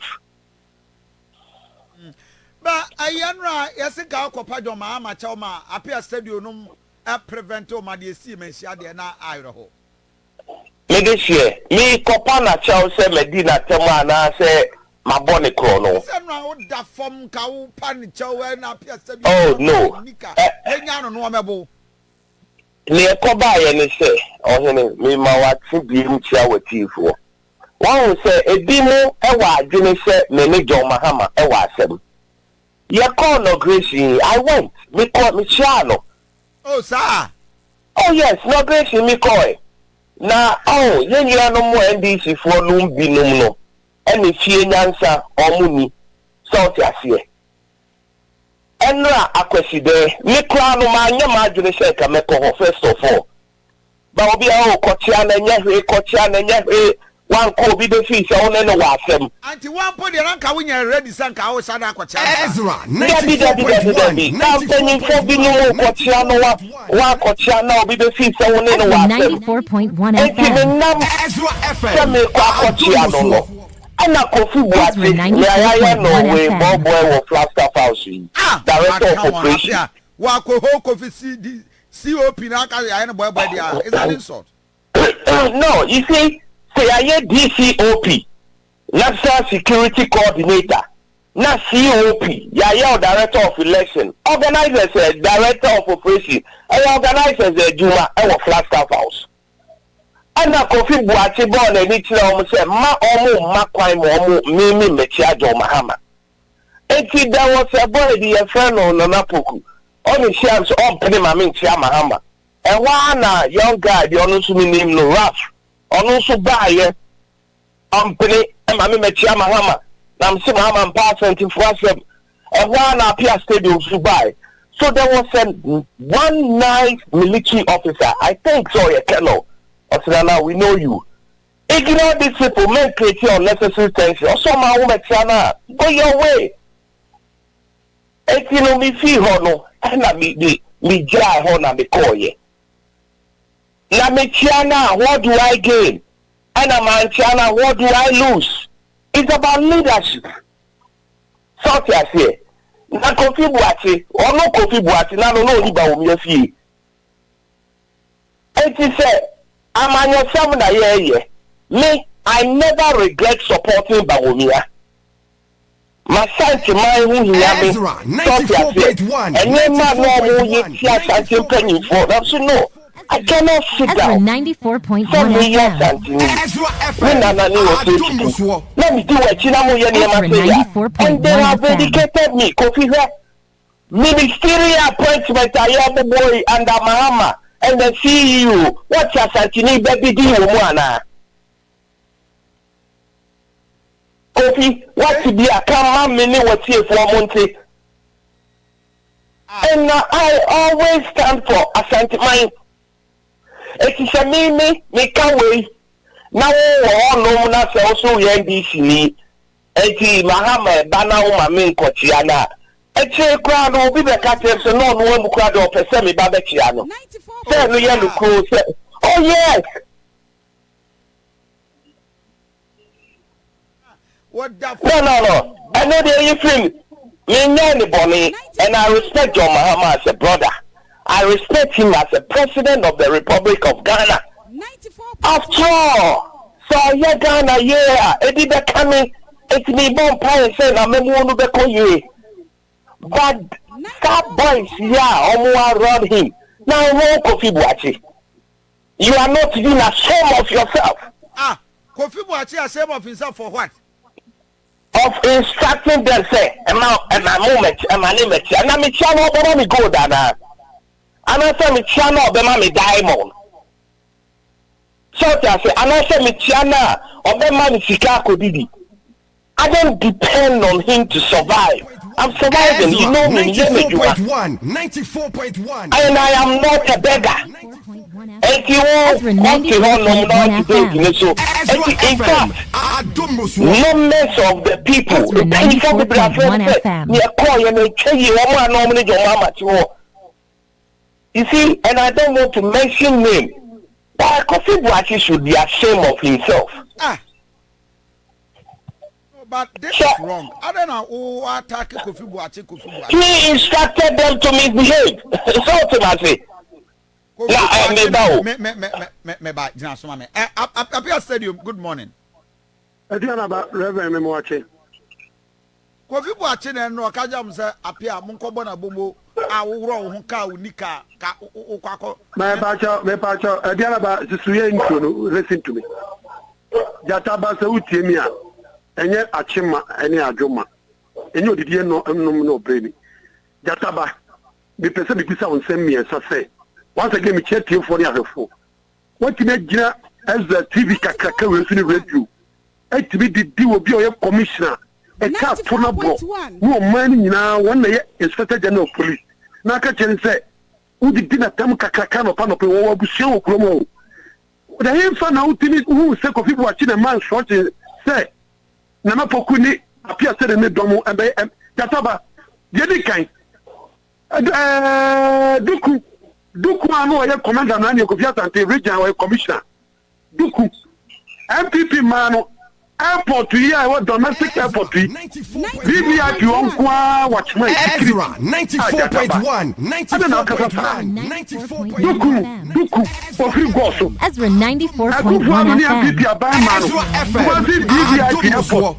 Ezra 94.1 FM. Near the whole entire government. Office of the President, head of security operation. Amana, it's Lokomi, Ajuma, where you are governor, Diama Kofi Asante. Now, can you say, and your boy Juma, I'm begging to differ, Jataba. Take your utterances. So very careful about what I will respect you a lot. Jataba, me in Kazori the Papani, and what the way I Mima Pia said you, me never be more with him Bonnet. Jataba, I know you. Minya Samu Kroma. MPP, one party for Banfia, the Kumilashini. And I do 1 o'clock. Who can fear to 2? They can fear about 3. But no chance that Jataba, why you papa to Mamano? Who did you want? Kaya? Baby, Kofi Asante, you operational Kasa. Kofi Asante, you operational Kasa, Pastor 94.1. Please, then a person came here and pump. Yataku Yapaso. Baby, I Jana Jataba Quachiano, what did you Kofi Asante in a 94.1. Jataba, your press conference in Yedu. The attempt to Bakubi and was see. John Mamani and this in this standard way. Hey, enemy of what Asante. Opening. Me NDC, I'm a part of NDC. Why Jataba Sum Sikajapao? Baby, just Jataba Sum so Sikajapao, so same in Apia. I'm NDC, Via Domamba. Opening, Metibi Sum Sikajapao because I'm about 94.1. Of course, Kelkos with 1 word. Of course, and come Ezra 94.1 FM. Ezra 94.1 FM.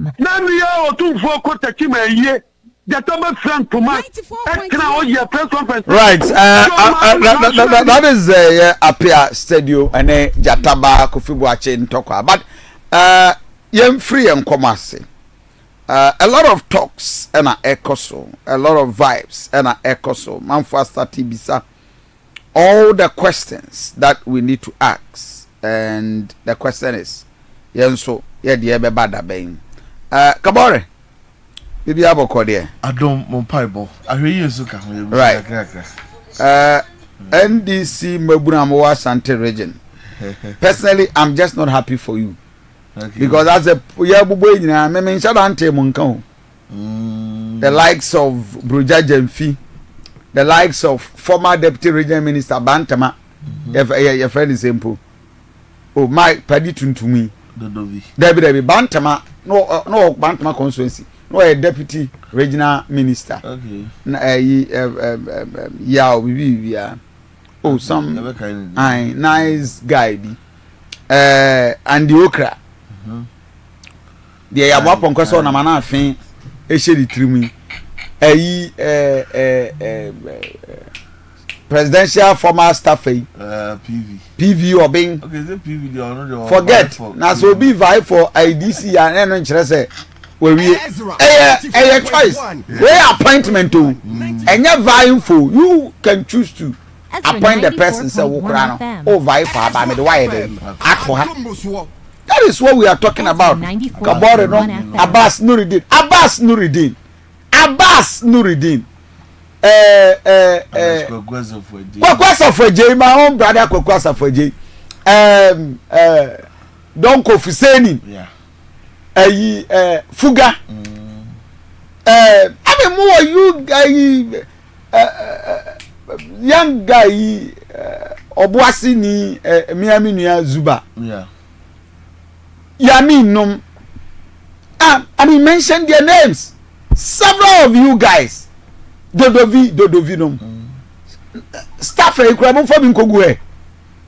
because look at the presidential staffers are on Bobo. Edu say me da say obi na send di na ma me no. Mia edu say former deputy no a deputy Western Housing and regional minister sa edu say oh yes edu say bantem edu say I mean it just I mean no I'm worried for you guys. That would be a very true observation. I mean, but Achumangwa Biaja former DC Nana Saribedi Ako Obama and Obama no mabro DC issue. They need to be elevated out there. Yeah. Said ya beya ya bank client. Oh, mini ya get mabo I mean this yes we need to and yet more careful. Because this region, a region that has given you more than 33% securing vote, a child or stronghold. Asante region, a child voter region, a child region. Can't all the northern region club one carry to Amadi Mumunya, a Rejuma Maya. Oh, if I'm a chairman, I'm a fine, I'm build a party to actually, mamma. But, Master, Munya careful. Yabompire say very fantastic observation and that's the reality. ABN am kwanzo medu dia but a chance one ejo and 24 into one more because of you fire as a pine and sharpen opposition the Gabatiasi but the Baba Muna Akukuda Manintine one more 1 2 on which a year Jumadin I would na almost in power na abrabona so tezade na just antwe eno nti migiri se ewura wotia no pa ni penifo nso tie ewura wadama kukuru amrante ni gina ho na party no enya ahotoso soroko it will be a rare privilege to serve in this government in any capacity president deem fit say beboa na ye dia chechire amagana na ho from apano ama santiman so afano tuma parafra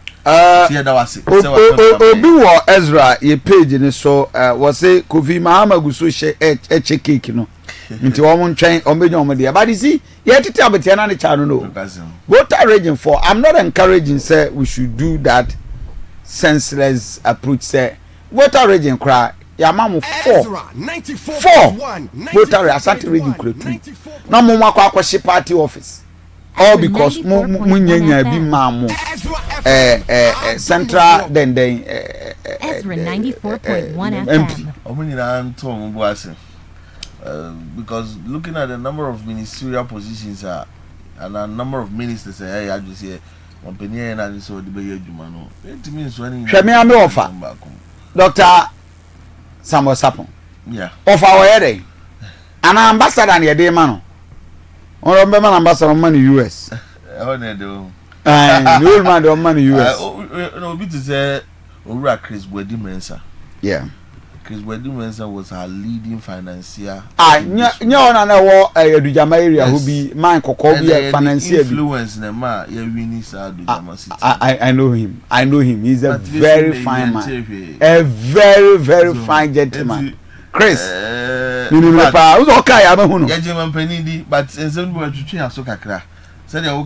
know Chris. I know Chris. He's one of the fantastic guys you can ever have. Yes. I know him very long time. Some way back 2016. Communication.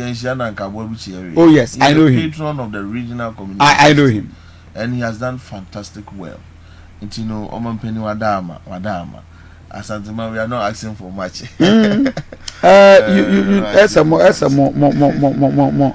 I don't know, but Ama, what for Benny Crow?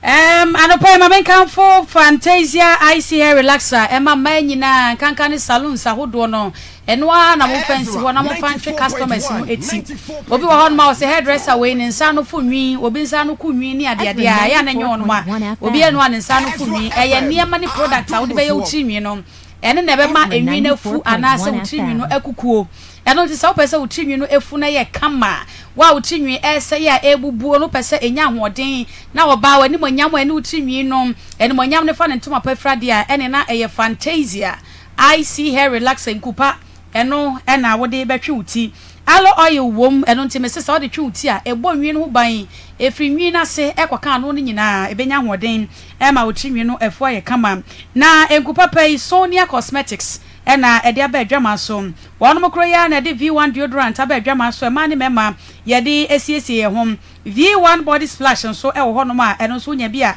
ebebo papa 24 hours na chese nipadua no mu eda so eye kama wo be dware asemre na wo bia de dware shower gel no eye V1 shower gel ene kwekwa shower gel wo wi a mesi na ye mpo ye widie ni biem eti so ye ni patuntum ana ni pakokọ wo pese wo maintain wo skin no se de nyamede ma wo a eye V1 body lotion eno a ene ma ne mema wo bia ede sra eye mama Sonia nsa no a eno ntimisro se wo ye tufo na apedodo mu a ya afre no Kumase ene Asante Mantem 0207 667 752 0207 667 752 and cry 0302 668420 0302 668420 Reverend. Right, so come on, young share assessment of this from Obuasi. What is happening? Are you losing it in terms of controlling this country in respect to security? That's my mom. Ezra 94.1 FM. Emphasis there any kabiama only wa pamphonina. Yes, and so and share with you for one of the brain adaje. Na oti jumadi na wasanso ehwe jumadi wa be for kwan na so. Mama ntia Santimaya no pay na Ministerial ama Ezra. To conclude, say we are losing the security control of this country. No, make us say no, because Ghana, in terms of districts, we're talking about 260 plus districts. Okay. In terms of constituency, we are talking about 276 constituencies. Even in terms of region, we are talking about 16 regions. Inti say baby kakra asumdie bi kitikiti bi wo ho a we cannot generalize to mean say entire nation in no security architecture no is failing and I say we losing control. What has happened in Obuasi is an issue of concern for all of us. And for me, having had the opportunity to say many a few mining companies I think that we have to look at this matter in a sense of a mining company community class either than a political related matter. And I've said on other platforms say media me subscribe to the Omanpeni Aka say Ezra 94.1 94.1 na asem yem pen opuma sibre Ezra 94.1 FM Ezra FM one more omobusuafo ho kaka mu Ezra 94.1 FM mo yare a kakra timi akasa so called eyewitnesses nsem omo kan different Ghana Armed Forces nsem omo kan different company no ankasa kra no a asɛm asi wɔ na so yɛ no ɔno nso nsɛm a wɔka no different nti no wokeka si ani a you have no other option than to allow an independent investigation say yɛbɛyɛ nhwehwɛmu a ɛsipi na yɛde apɛ asɛm no poma sibrɛ bɛni sɛ bidua nya a bɛwɔ no yɛntwitwa ho tu aseɛ na yɛapɛ ne poma sibrɛ na ayɛne once and for all. Somewhere last year a mining company within this region na me program be with them one legitimately acquired concession. Okay. One more even all processes are into mining or my compensation BBL spending millions of dollars to do that. I feel do some real construction and now mining community they say a woman and anonymous say ti aban na amalis almost a whole no mudi so they won't allow any security no company any security ko face wa we are say na omo twitwa company security nipa mi no ko mo wow community ni bi so toy through so therefore interference in there na you try say be calm down situation so it is becoming Ezra 94.1 as far as mining companies and communities are of concern. Ezra 94.1 community biya mining company mining company no ababeje nani munyam Ezra 94.1 FM no no so ababeje nti ne ye na mo bechi ayam community bufu ya no ato akwese mining company so community bufu ya no we treasure at mining cars mo there have been several locations as some mining company maker which I wouldn't want to mention on within sure more buses just because community need be nani bufu. Yeah. The bufu ya no treasure to bus. I think say the new sector minister any Ezra Mejenfi and they yehwe nim say gold board or bedano any all concerned party security architect ni na yentenase na yehwe kwampa you better draw the thin line between community and your investors or more the music large scale mining because Brakofi, in as much as we need small scale mining to create direct and indirect job for our young people, we need large scale mining now. Among for the music be free amanone ababe share your economy. That is how we thrive as a country. Yeah. And you feel say yenja ni nyina ma na bodwa we say be bodwa betima me aduro bi ebesi aduro no a kafiti entre de ayi na no start gather and say no ke yakwa animo sure but yenka say mabunu ni di yenka say kuro no edidi enye yie yenka say mining company ne ba won fa ni nyina but yen draw demarcations.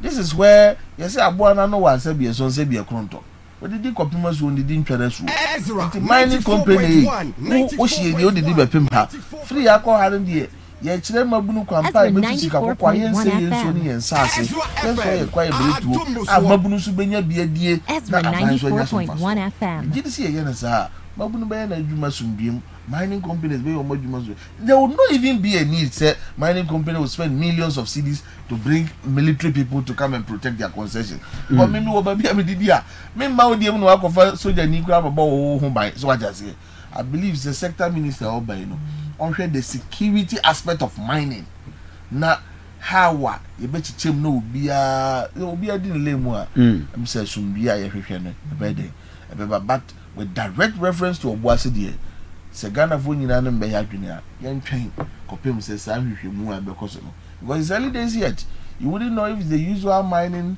companies community conflict and as a sa se bi atete kwa asem no a MPP we ni ose me ko claim ownership NDC we ni ose me ko claim ownership and also there all of that no begin the investigation be come no and the baba abusuya won wa hwere won ade hie no say no matter what the situation is no matter what was the remote cause ni ade nyina nipa na ahwere ndem kwa no nti ye be ma omu nyina ahede ye nyina ye ma ye ho hyede na mom no asua de bi ewom na osi yesua say it will never repeat itself.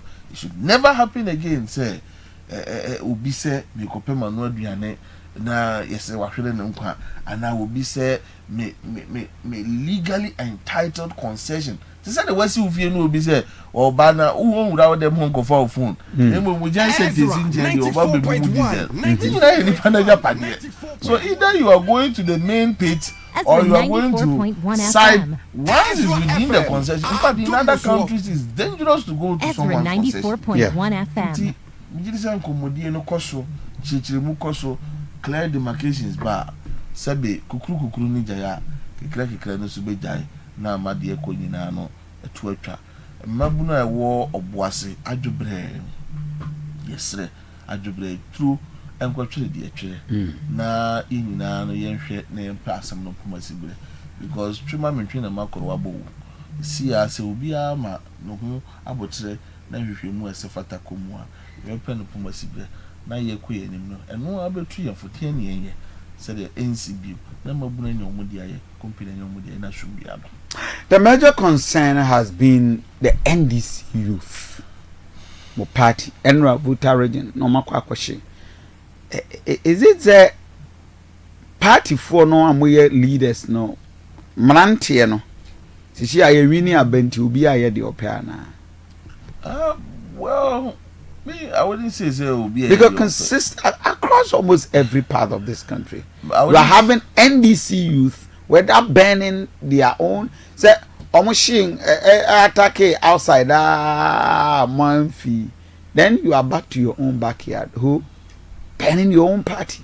Bolly, you say demonstration, all because over what they think say it's not being in the best interest of them.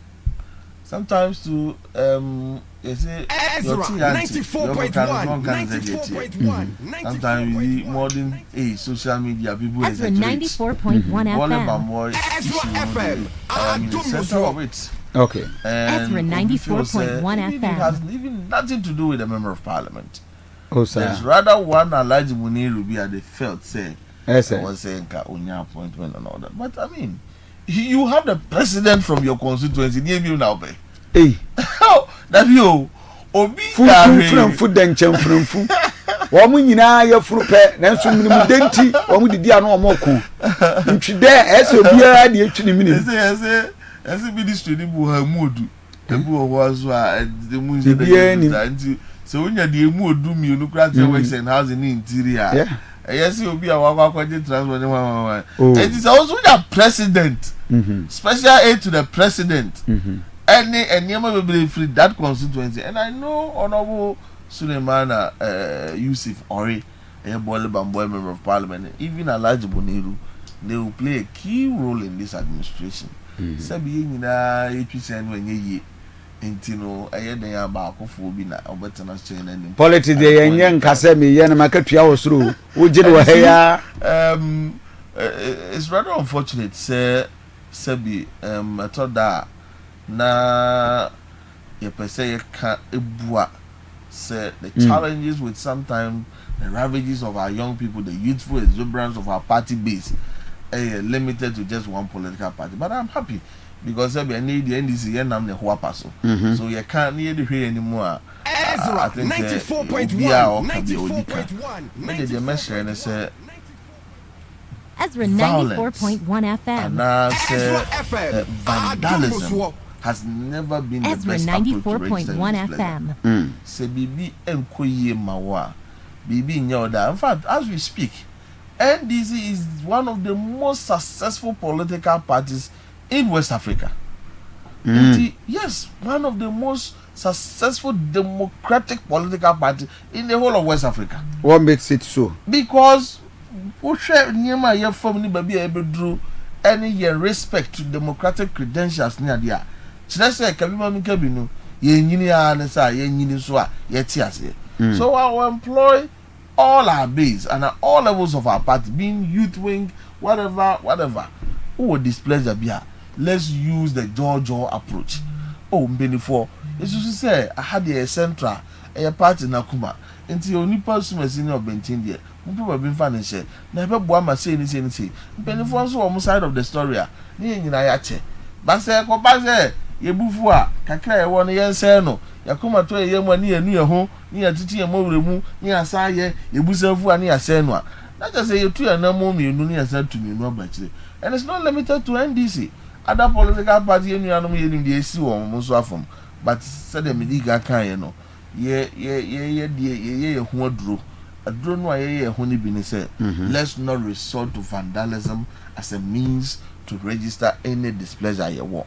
And in Pennyfonkasa, there have been a lot of avenues under the leadership of Chairman General providing for party base, ordinary party supporters who displeasure will be to I register. Not necessarily say Ezra 94.1 FM. The best interest of the party, neither is it the best interest of the community. And I mean, say, yes, idea, would the energy. Ebeji no yede ba ma wa wumuna enye muna nebe for so see yemfa ma anamwa enti yenka no boko na se ebenya yemfa ni genje na nyonkofa no entonko so ntena ho na ko ba se yede ntre han na sei ni na wa nya ebisukura na nyonkofa da wo ne peni ku a wo hwe ade na firi ho no wa sa akose anyonkofa no yenhwe na bibia nya sumbie because ay osum na ye ba besum position no enye sebe even though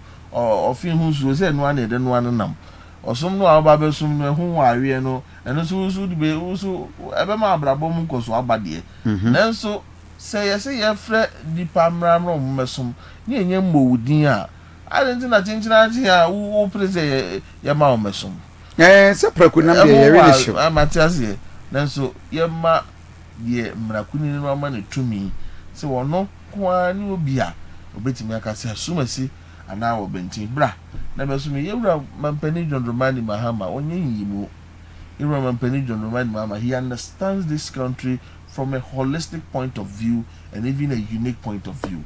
Onim ye sena fata ba bia nti obi antwa na komanto ne yam se emra esena efata mu no Ezra 94.1 in terms of in terms of appointment, in terms of akwanyasi and sum no Ezra 94.1 FM.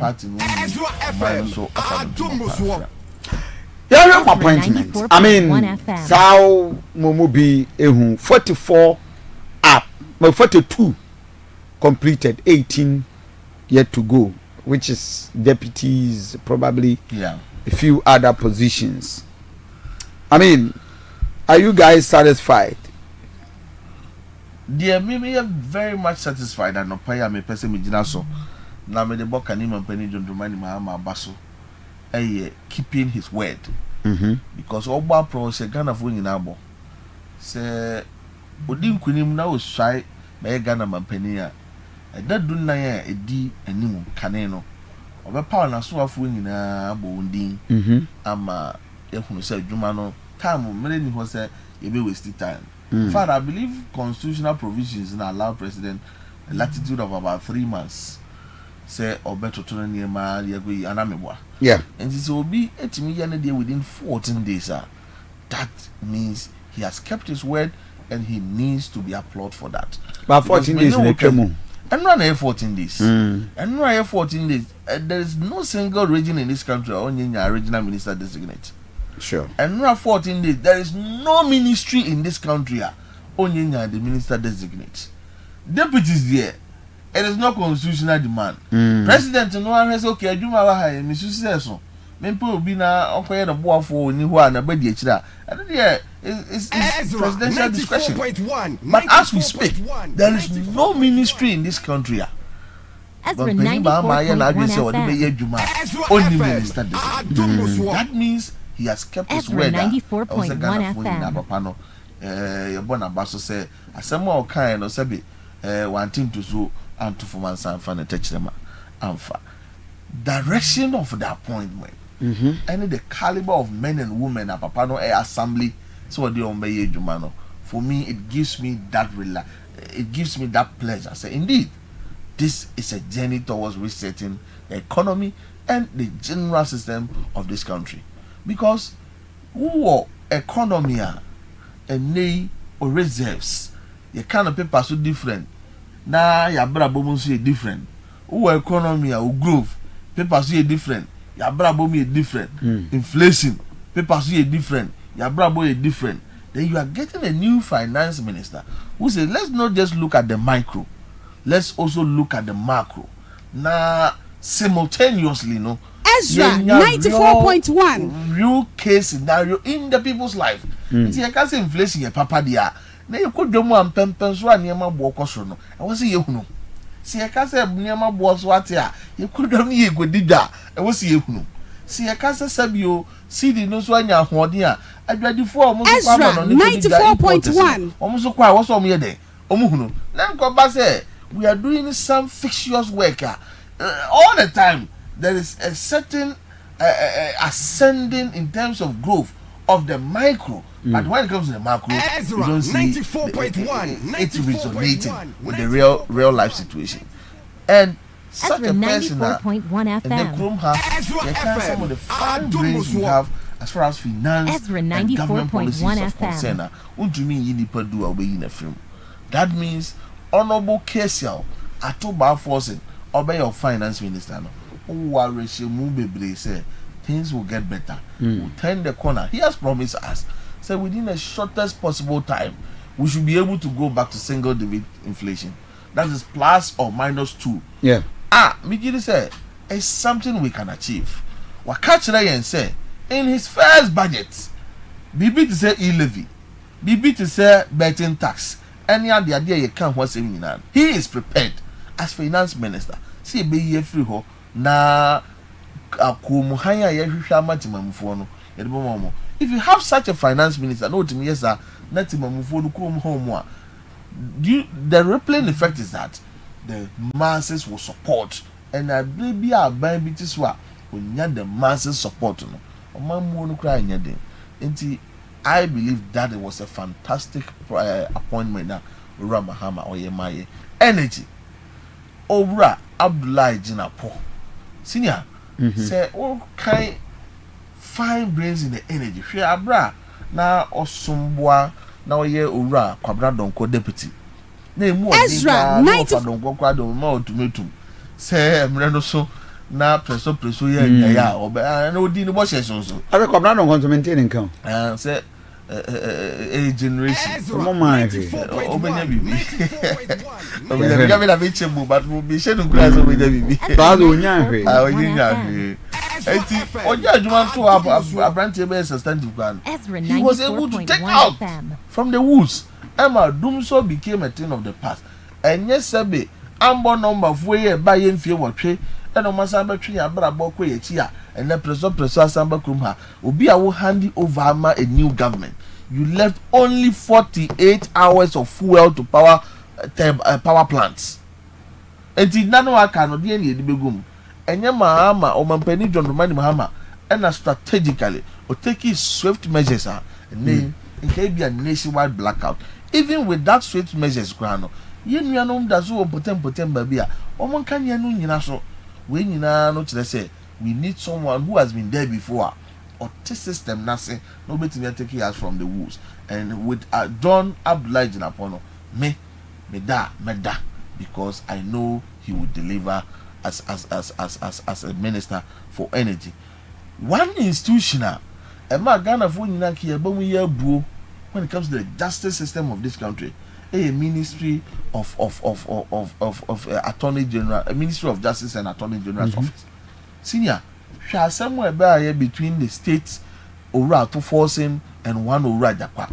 Now revelations are a copy of court. Not just a lawyer penia.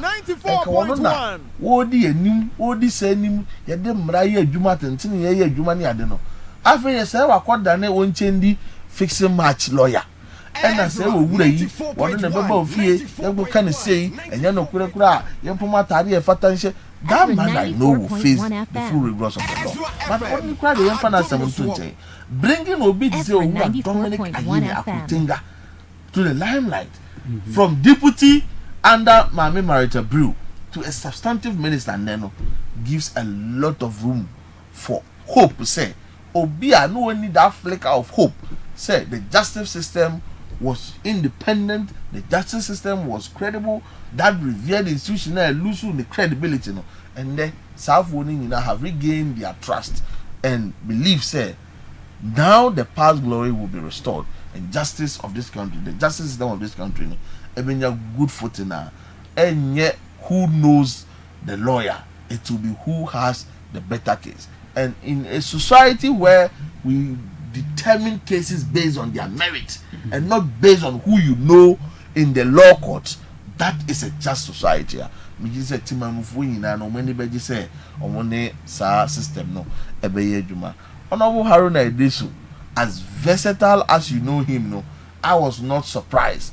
Say Oko Education Ministry, Wako Communication Kakra, Wabaliba Kakra, Wako Trade Kakra, and in all respective areas, you know, challenges were there, but he was able to maneuver his way out or turning adversities into advantage. And with such a young man, now Oba as education minister, I have confidence in him. Say Honorable Haruna Iddrisu with certain dynamism and vessel stability between turn around the corner.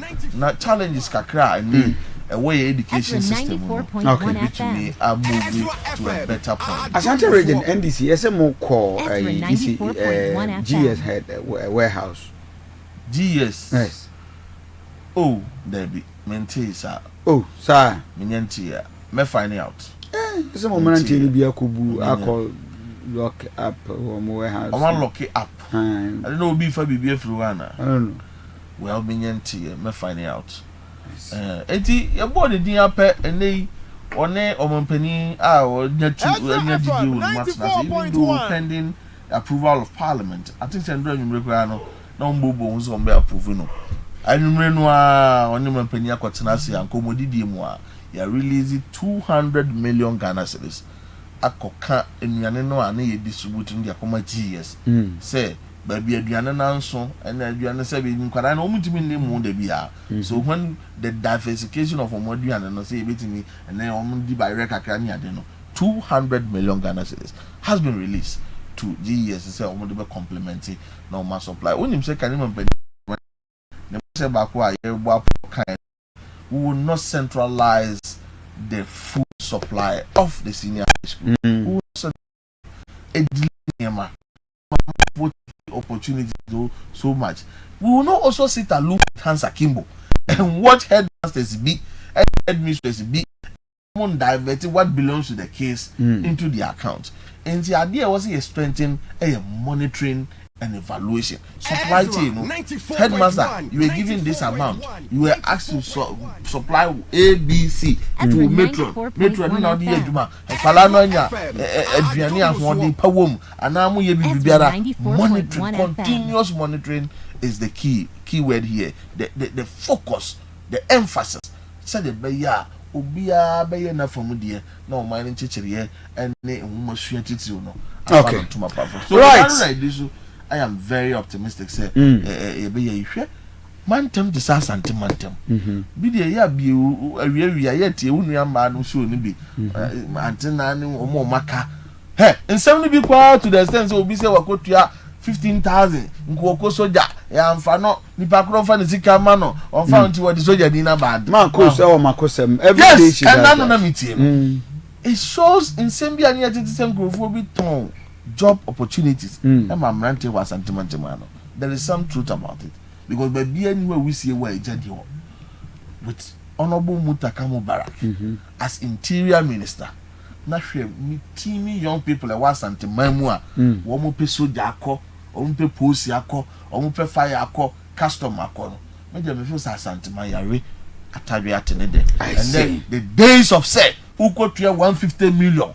I'm here for soldier. The days of say who got to 100 million. I'm here for police. The days of say who got to Jessica. What be? I'm here for customary. It's over. This is John Mohammed's regime. This is Honorable Mubarak's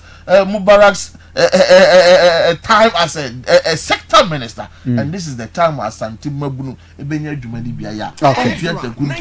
We hope so. 0208-340-412 Yebie phone lines and everything. So another Pedro Agentraba, the vandalism, the attacks, the NDC expectations, everything. 055-8620300. Time I want to be to me a friend now. Watch our dream. 0208-340-412 and 0558-620-300. MCR you can cover Nafi pick a course no MI 020 right 0208 340-412 and 0558-620-300. I don't know pay you didn't come out here. These fortunes of the NDC. Good morning. Good morning, Reverend. Yes, one I'm in the cassette. Reverend Dick, Mr. Friday. I'm into you. Maybe NDC phone is home. But, yeah, President, I just want to be here. I'm in trouble. I'm funny. I'm not father, so I'm cooking out here. According to how I'm in your form, and continue on project. But I say, good morning, Juan. I'm in the cassette. Reverend Patrick, I'm asking the income on the Kofi watching Yamia Cross for Bank Group from a sense of the Asian Lewis.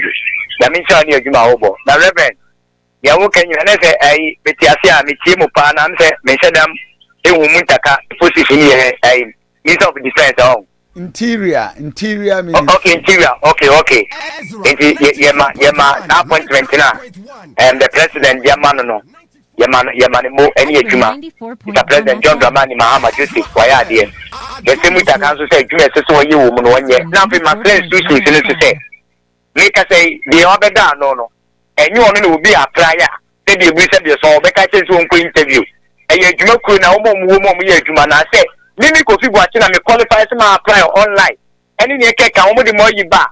Reverend, yesterday, say Nippon will punish a fear funner.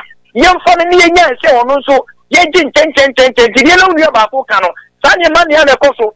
The two Libya, politicians need you know. No more say one sissy, you so, and Manco Food, yes, say, and the bus says Nippon will chase the car. Reverend Oba, again on also by the way. Namasra by the say, Reverend, a sensual apino.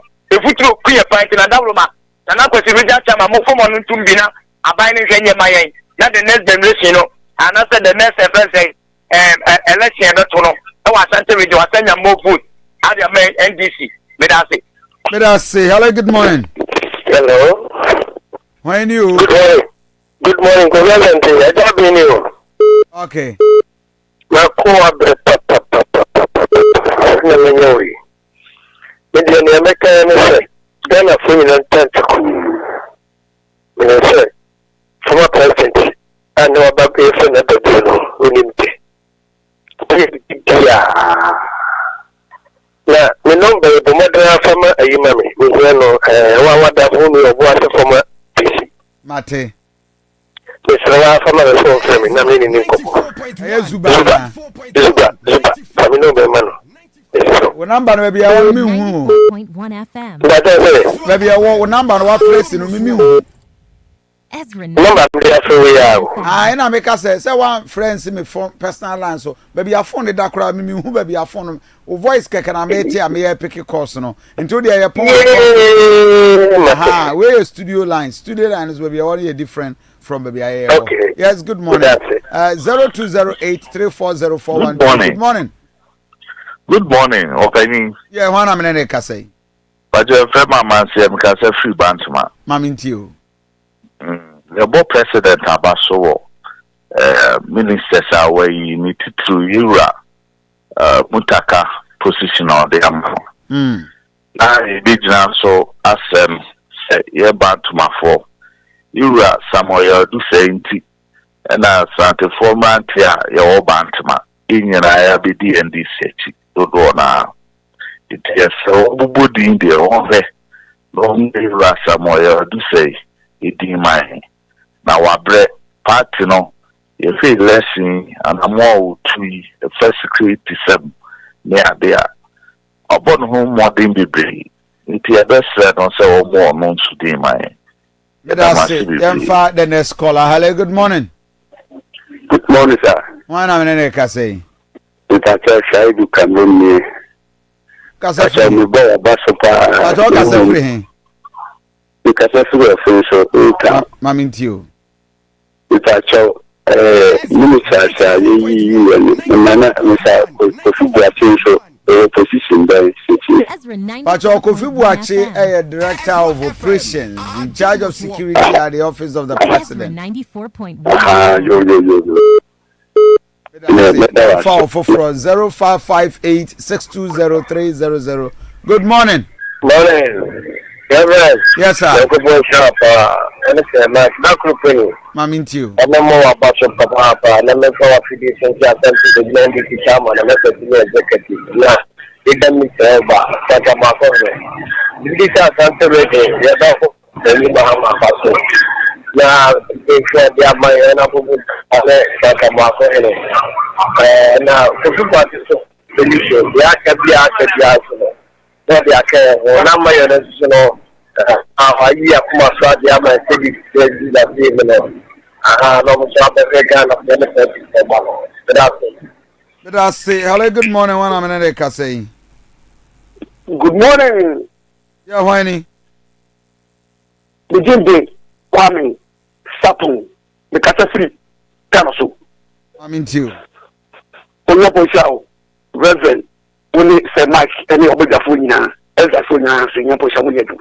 You said none of them say, abẹ́ni ẹ̀kọ́ wa pàtí àwọn ọmọ wa nù ẹ̀yẹ́ náà sẹ́ wọ́n ti sẹ́ appointment ẹ̀ láti wọ́n yí ní kẹ́ni fún wa ẹ̀yẹ́ based on sẹ́ wọ́n bọ́ ọmọ yà bá power ètò oṣù wọ́n yẹ reward ayé díẹ̀ máa sẹ́ wọ́n so jẹ́ yàtọ̀ fún ẹ̀yẹ́ wúyẹ́ àná and based on sẹ́ who the competent ẹgbẹ̀rún bẹ́ẹ̀ ti ní àyẹ́ ẹ̀ntì ẹ̀dẹ́ ká á bí a position ẹ̀dẹ́ ẹ̀ bá wọ̀. ẹ̀yẹ́ ni mí ò ní nyinaa. Ezra 94.1. ẹ̀ka mi tiẹ̀ sẹ́ma ẹ̀kọ́ sọ̀ọ́ ẹ̀ka mi ẹ̀ sẹ́ reward you know ẹ̀yẹ more than competency fìtẹ́ mi nígbà tí mi à omi yẹ competent ọ̀ pàṣẹ mu bẹ̀tí mi yẹ sika àti wọ́n ti ní àmúwa ẹ̀bẹ̀ ni wọ́n ní bí ẹ̀yẹ yàmá omi yẹ oníṣẹ́ ẹ̀ dẹ̀ ẹ̀mú àpàṣẹ o tánà bọ̀ fi ẹ̀ṣẹ̀ àná fún tẹ̀tẹ̀ mẹ́ka sẹ̀ mú kàkà ọbẹ̀ interior minister sọ̀kọ́bọ̀ sẹ̀ ní à yẹ wọ́n sẹ̀ tẹ̀mẹ̀ ẹ̀mí ẹ̀ omi ìpè polisi ẹ̀dínwó ayé náà sójà ẹ̀dínwó ayé à ní ẹ̀kọ́bọ̀ sẹ̀ ẹ̀kọ́ yẹ policy voice wọ́n yẹ ní kí n yẹ wú sẹ̀ wọ́n bí ẹ̀ campaign yẹ wú sẹ̀ wọ́n náà wọ́n yẹ police station yẹ executive àná constituency àná regional yẹ wọ́n yẹ UFI yẹ wọ́n sẹ̀ ní à wọ́n yẹ NDC wọ́n yẹ NPP ní yẹ UFI sáyẹ ní yẹ ọmọ yẹn náà sábà sáyẹ ní lè sí àyẹ̀wò fún ogun ti ìfilẹ̀ bí ti o ìkúrò ẹ̀sẹ̀ sí pọ́ǹtì bí lẹ́sìn bí àtẹ̀wé ní pọ́ǹtì mẹ́mu tó bí ṣẹ̀ǹtà ní ẹbí ẹ̀kọ́ yẹ ẹ̀jú lẹ́nu ẹ̀ma ní pọ́ǹtì pàǹtì èsì ní ẹgbẹ́ yẹn máa ní yẹn yẹn kóyò yẹn ṣàkóso yẹn ṣọ́ mu sẹ́yìn sí ẹ̀sẹ̀ yẹ kó fún ọmọ ṣe yẹn yẹn yẹn ti yẹ bá yàgò fún yẹ kó fún yẹn fún yẹn gbó yẹn yẹn yẹn pàǹtì wọn wọn ẹ̀sẹ̀ pàǹtì bá pọ́wà yẹn kẹsàn án tìrì yẹn tí yẹn yẹn bí ẹsẹ̀ yẹn pàǹtì. Okay, but that's the answer in the school. I'll ban Wabu Assembly. Good morning. Good morning. One I'm in the say. Hello, I'm about you. On the test, man, we do my father, you do by. Or say, ọmọ yẹ ká sí de fọn ọmọ àti de ní èsì yẹ no ọmọ yìí ṣe mú yẹ ká ní ebi àná nana àdó ẹ̀yà no ẹ̀nà ọ̀dí yà ọmọ yẹ ká nígbà tí ìdíjà ní sẹ́yìn boys náà ọmọ yẹ ká adìẹ no ọmọ náà ọmọ yẹ tìrìmù fún ọmọ yẹ àtàǹtì fọ. Adìẹ kọ́ sí ilẹ̀ tó bẹ́ẹ̀ bí ẹ̀yẹ tó ìzì ní ọ̀pọ̀ náà wùdọ̀ òwúrọ̀ jí tù káyọ̀ ebi ti dáná dà ọ̀n tẹ́ sẹ́ẹ̀dì kàbàtà dé sí ti nọ ọmọ ọ̀nù ọ̀bẹ káyẹ̀ bẹ́ẹ̀ náà ọ̀bẹ káyẹ̀ nílẹ̀ kó o tó Asante region ní ẹ̀yẹ ìzì nti ọ̀nù ìzì náà ọ̀ká sẹ̀ náà ló náà má ẹ̀yẹ àṣà náà mẹ̀ntì náà fìyẹ tẹ̀sí ẹ̀ nípa tí wọ́n náà wọ̀ sẹ́ mú mọ̀ dùmọ̀ mu ní òbí àgbọ̀ òwúrọ̀ àhọ́ ní òkúta síkà yà lẹ́sẹ̀ wọ́n tún lè síkà náà wọ́n ṣe ní àwọn ọ̀dẹ̀ bẹ̀yẹ ọ̀tún ti tíwánu because wọ́n yẹ wọ́n kún náà wọ́n wọ̀ ẹ̀dùmọ̀ mu síbẹ̀ ní ọ̀yẹ́ nípa ọ̀hún ṣe ọkọ mẹ́mẹ́ tó àbẹ̀tọ́ ọ̀bọ̀ àti wọn náà ẹ̀nà bọ́ sí kọ́ yíre òfin lè ní àwọn ọmọ tó mo di tí o fi ní ìsẹ̀m ọ̀hún àdébí wọ̀ wá mí nǹkan ló kúrẹ́ ń tẹ́lẹ̀ mọ̀ nkúlà no na wọ́n nyà bí ọmọ yẹ no na wọ́n di pa náà ọkọ yẹ sáà de yẹ tí o sèse à wọ́n kọ́ fún wa sọ̀rọ̀ la because wọ́n kọ́ sẹ́ yẹ fún ọma no yẹ yẹ fún ọma na yẹ sáà nkwasi asọ̀ mu kẹ́ni bẹ́ẹ̀ bí ètò mi yẹ sáà de yẹ da ẹ̀nà nípa náà wọ́n yẹ no sika wọ́n sọ fún ẹ̀ma ẹ̀ma yẹ bi da njade bi wɔ a yɛ fún ọma na yɛ nu bi na yɛ ama yɛ abɛnbɛn so yɛ nkɔ fam. Okay. Why are dear my father next caller? Good morning.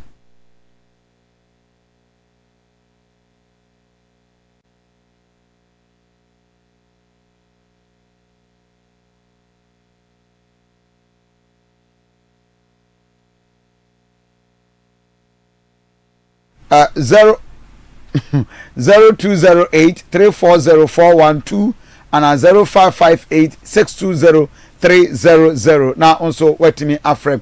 We'll be wrapping up in the next few minutes. Now the Numajo Tata Wabra Makosam Marcus Ababe Twaso 0208-340412 and 0558-620-300. Also, wait to me, Africa. Come on, we should be wrapping up. Your final comment. 94.1 FM. My main father's caller and wrap up. Yes, good morning. Hello, morning. Right. Also, wait to me, Africa. 0208-340-412 and 0558-620-300. Now, also, Africa. Good morning. Good morning, Robert. Yeah, one minute, I say. Waunia, Shimon Kongoni, Mamma, Omeshamaka, Basanam, Champion, any original boss, Ankamakosi. Na, Anakai, Yamampeni, and Yadana, and the original chairman, executive, the Ama Asantemano, Yanni so that Akadiaka, the best, also Emma ministers, and also there was Santemam, so they are. Asantemai empuna John Dramani Mahama Promese Asantemai. The Dimo Asantemai from Champa, Mobana Motuna, Bombima, and Disseno, Montuabano, Angupa. But I say, I'm father scholar. Hello, good morning. Hello. Yes. Good morning. Morning. I don't need to mobile. You pay a mobile free. I mean, to you. If I do. Mountain apartment, yeah, warrior. I'm saying people for more Katabuku. One mamma or mountain can 1 unit. The problem. Take Kumasi, Kumasi, Ezra, only the new for this man. I don't know more as Ezra, I say, I'm father. Hello, good morning. Ezra FM. Okay. Kabore, my wrap up with your final comment. Yeah, Queenie, Minu be free na or Cassa on a Mumutaka by party for never from police in the Mestre. Sabi, Beniza, Conforborn in a share, Common in Securumo. Ma yam prepare a home cancer more, any see with GD. Say, or your swap for my Ghana, Ghana, you took what I told in the form of taxes. And no be near the man or the air in a Juma Swafo, and no be near the betray and a Kakurabusome. And to obey your Juma Magana, my in this party. Yen yen can home carry no on pie boom, send a Juma or Bayano, a bayer papa. No one of Mutakankwa, a Swafo Akanina, say a bayer papa. Asantemante Bunim see a 12 about 2020 we MPs Bayer and what tria a core parliament my NDC. Obako Pene or Barbie Okay. On also Miami constituency MP Hajia Nasira Afra. Which is don't go for saying Honorable Jeche Nasira Afra. Baba mu say ya enyo bia na Martin ko na nim ko kan masam kire no. It being the only female MP in Ashanti region no. Yesro mampani say that's a bimra bimnis bi say ba onka enua bai said be ya say man no ntimi anko mema na nim anko kan masam ankire no a omitimi akọ omunyonko oba anim omodoba ombibia Honorable Jeche Nasira Afra. Kumawura so district 94.1 na abua party mani na so atimi apeda ama Ezra 94.1 FM. Anopai Amintia Honorable King Zuba. Ezra 94.1 Honorable FM. King Zuba. Na mpeni se we ye didija wasema obi nka bi ma o. When him say in opposition, the only former government appointee we national and regional boss are not kai communicators afisun bi omo kai the only government appointee now timi kai communicators Honorable Zuba timi frey ko no fie ye party kese we di fufu we di den na obe no be den just say at least one day refreshment for ye djuma ya na fimuni nyina. We appreciate him for sa niema na no ye na no kwasi daye na me gina mantwe bi na mpenifo ehyehyeye na Honorable Zuba dimu ofikesiem na olidi mampani ye wura ha ne apie ha efe keke say onim fie ho dada sa nso na onim party 43 party mabuno ye wura Dondromani Mahama we die ensesa obere hokora okay omo maka nyina sefata but there is always somebody adie bi man ye exceptional. And I believe that is Openi Zuba. I wouldn't want to say you put pressure on president, but I had said say uchi na ye dia omba openi zubadin se kumasi meyo na ahimfia kwanyaba no kura ye mre sanso na party fo nso adwuma aka na ebetimi adi me Ezra 94.1 yeah na medifo Ninjiri pa mi ami kuro mu Ezra 94.1 FM. Ya no pay prophet dey share amplification go mu chiawa no pay Ezra 94.1 FM. na aye hunhun mu twetwagefo ma oman na mjiri se oman Ghana ebeyi na be fa no to mapan so afra me da se bebre But I say, Kabore, I'm more than grateful for passing through. Thank you very much. My emfa in birthday dedications and sorry so Emamo birthday wishes. So MCR mobile projected the birthday wishes. Happy birthday Uncle Madina Akusika and Yamenko or Kumasi Technical University. At a point in time she was my personal secretary. The Oxford Institute of Business and Journalism. Happy birthday to you, Dinah Akusika and Yamenko. Your birthday. Samson and Madame Constance Ajimai, aka Original C. Kone of USA, and your birthday. You with House of Ezra, Mama, and I'll pay the entire team, House of Ezra members, wish you happy birthday. Abna Lisa, College of Nursing and Midwifery Sunyane from Banasco, and your birthday. Happy birthday to you, Abna Lisa. Enjoy your day and have fun. And the Honorable Dr. Nana Andrew Ayu AFRIFA, Member of Parliament Murphy Juase, Asokore constituency, and of course the regional campaign coordinator for Dr. Mahmoud Bawumia. Happy birthday to you, my brother. Beatrice Abwaje of Minahini. And your birthday. Happy birthday to you, baby girl. Enjoy your day. Ezra 94.1 FM. On that note, the birthday in Abysia. Yes, sorry. Emma, the divine Heba, the exclusive interview, dear bro. We are the movies, but also.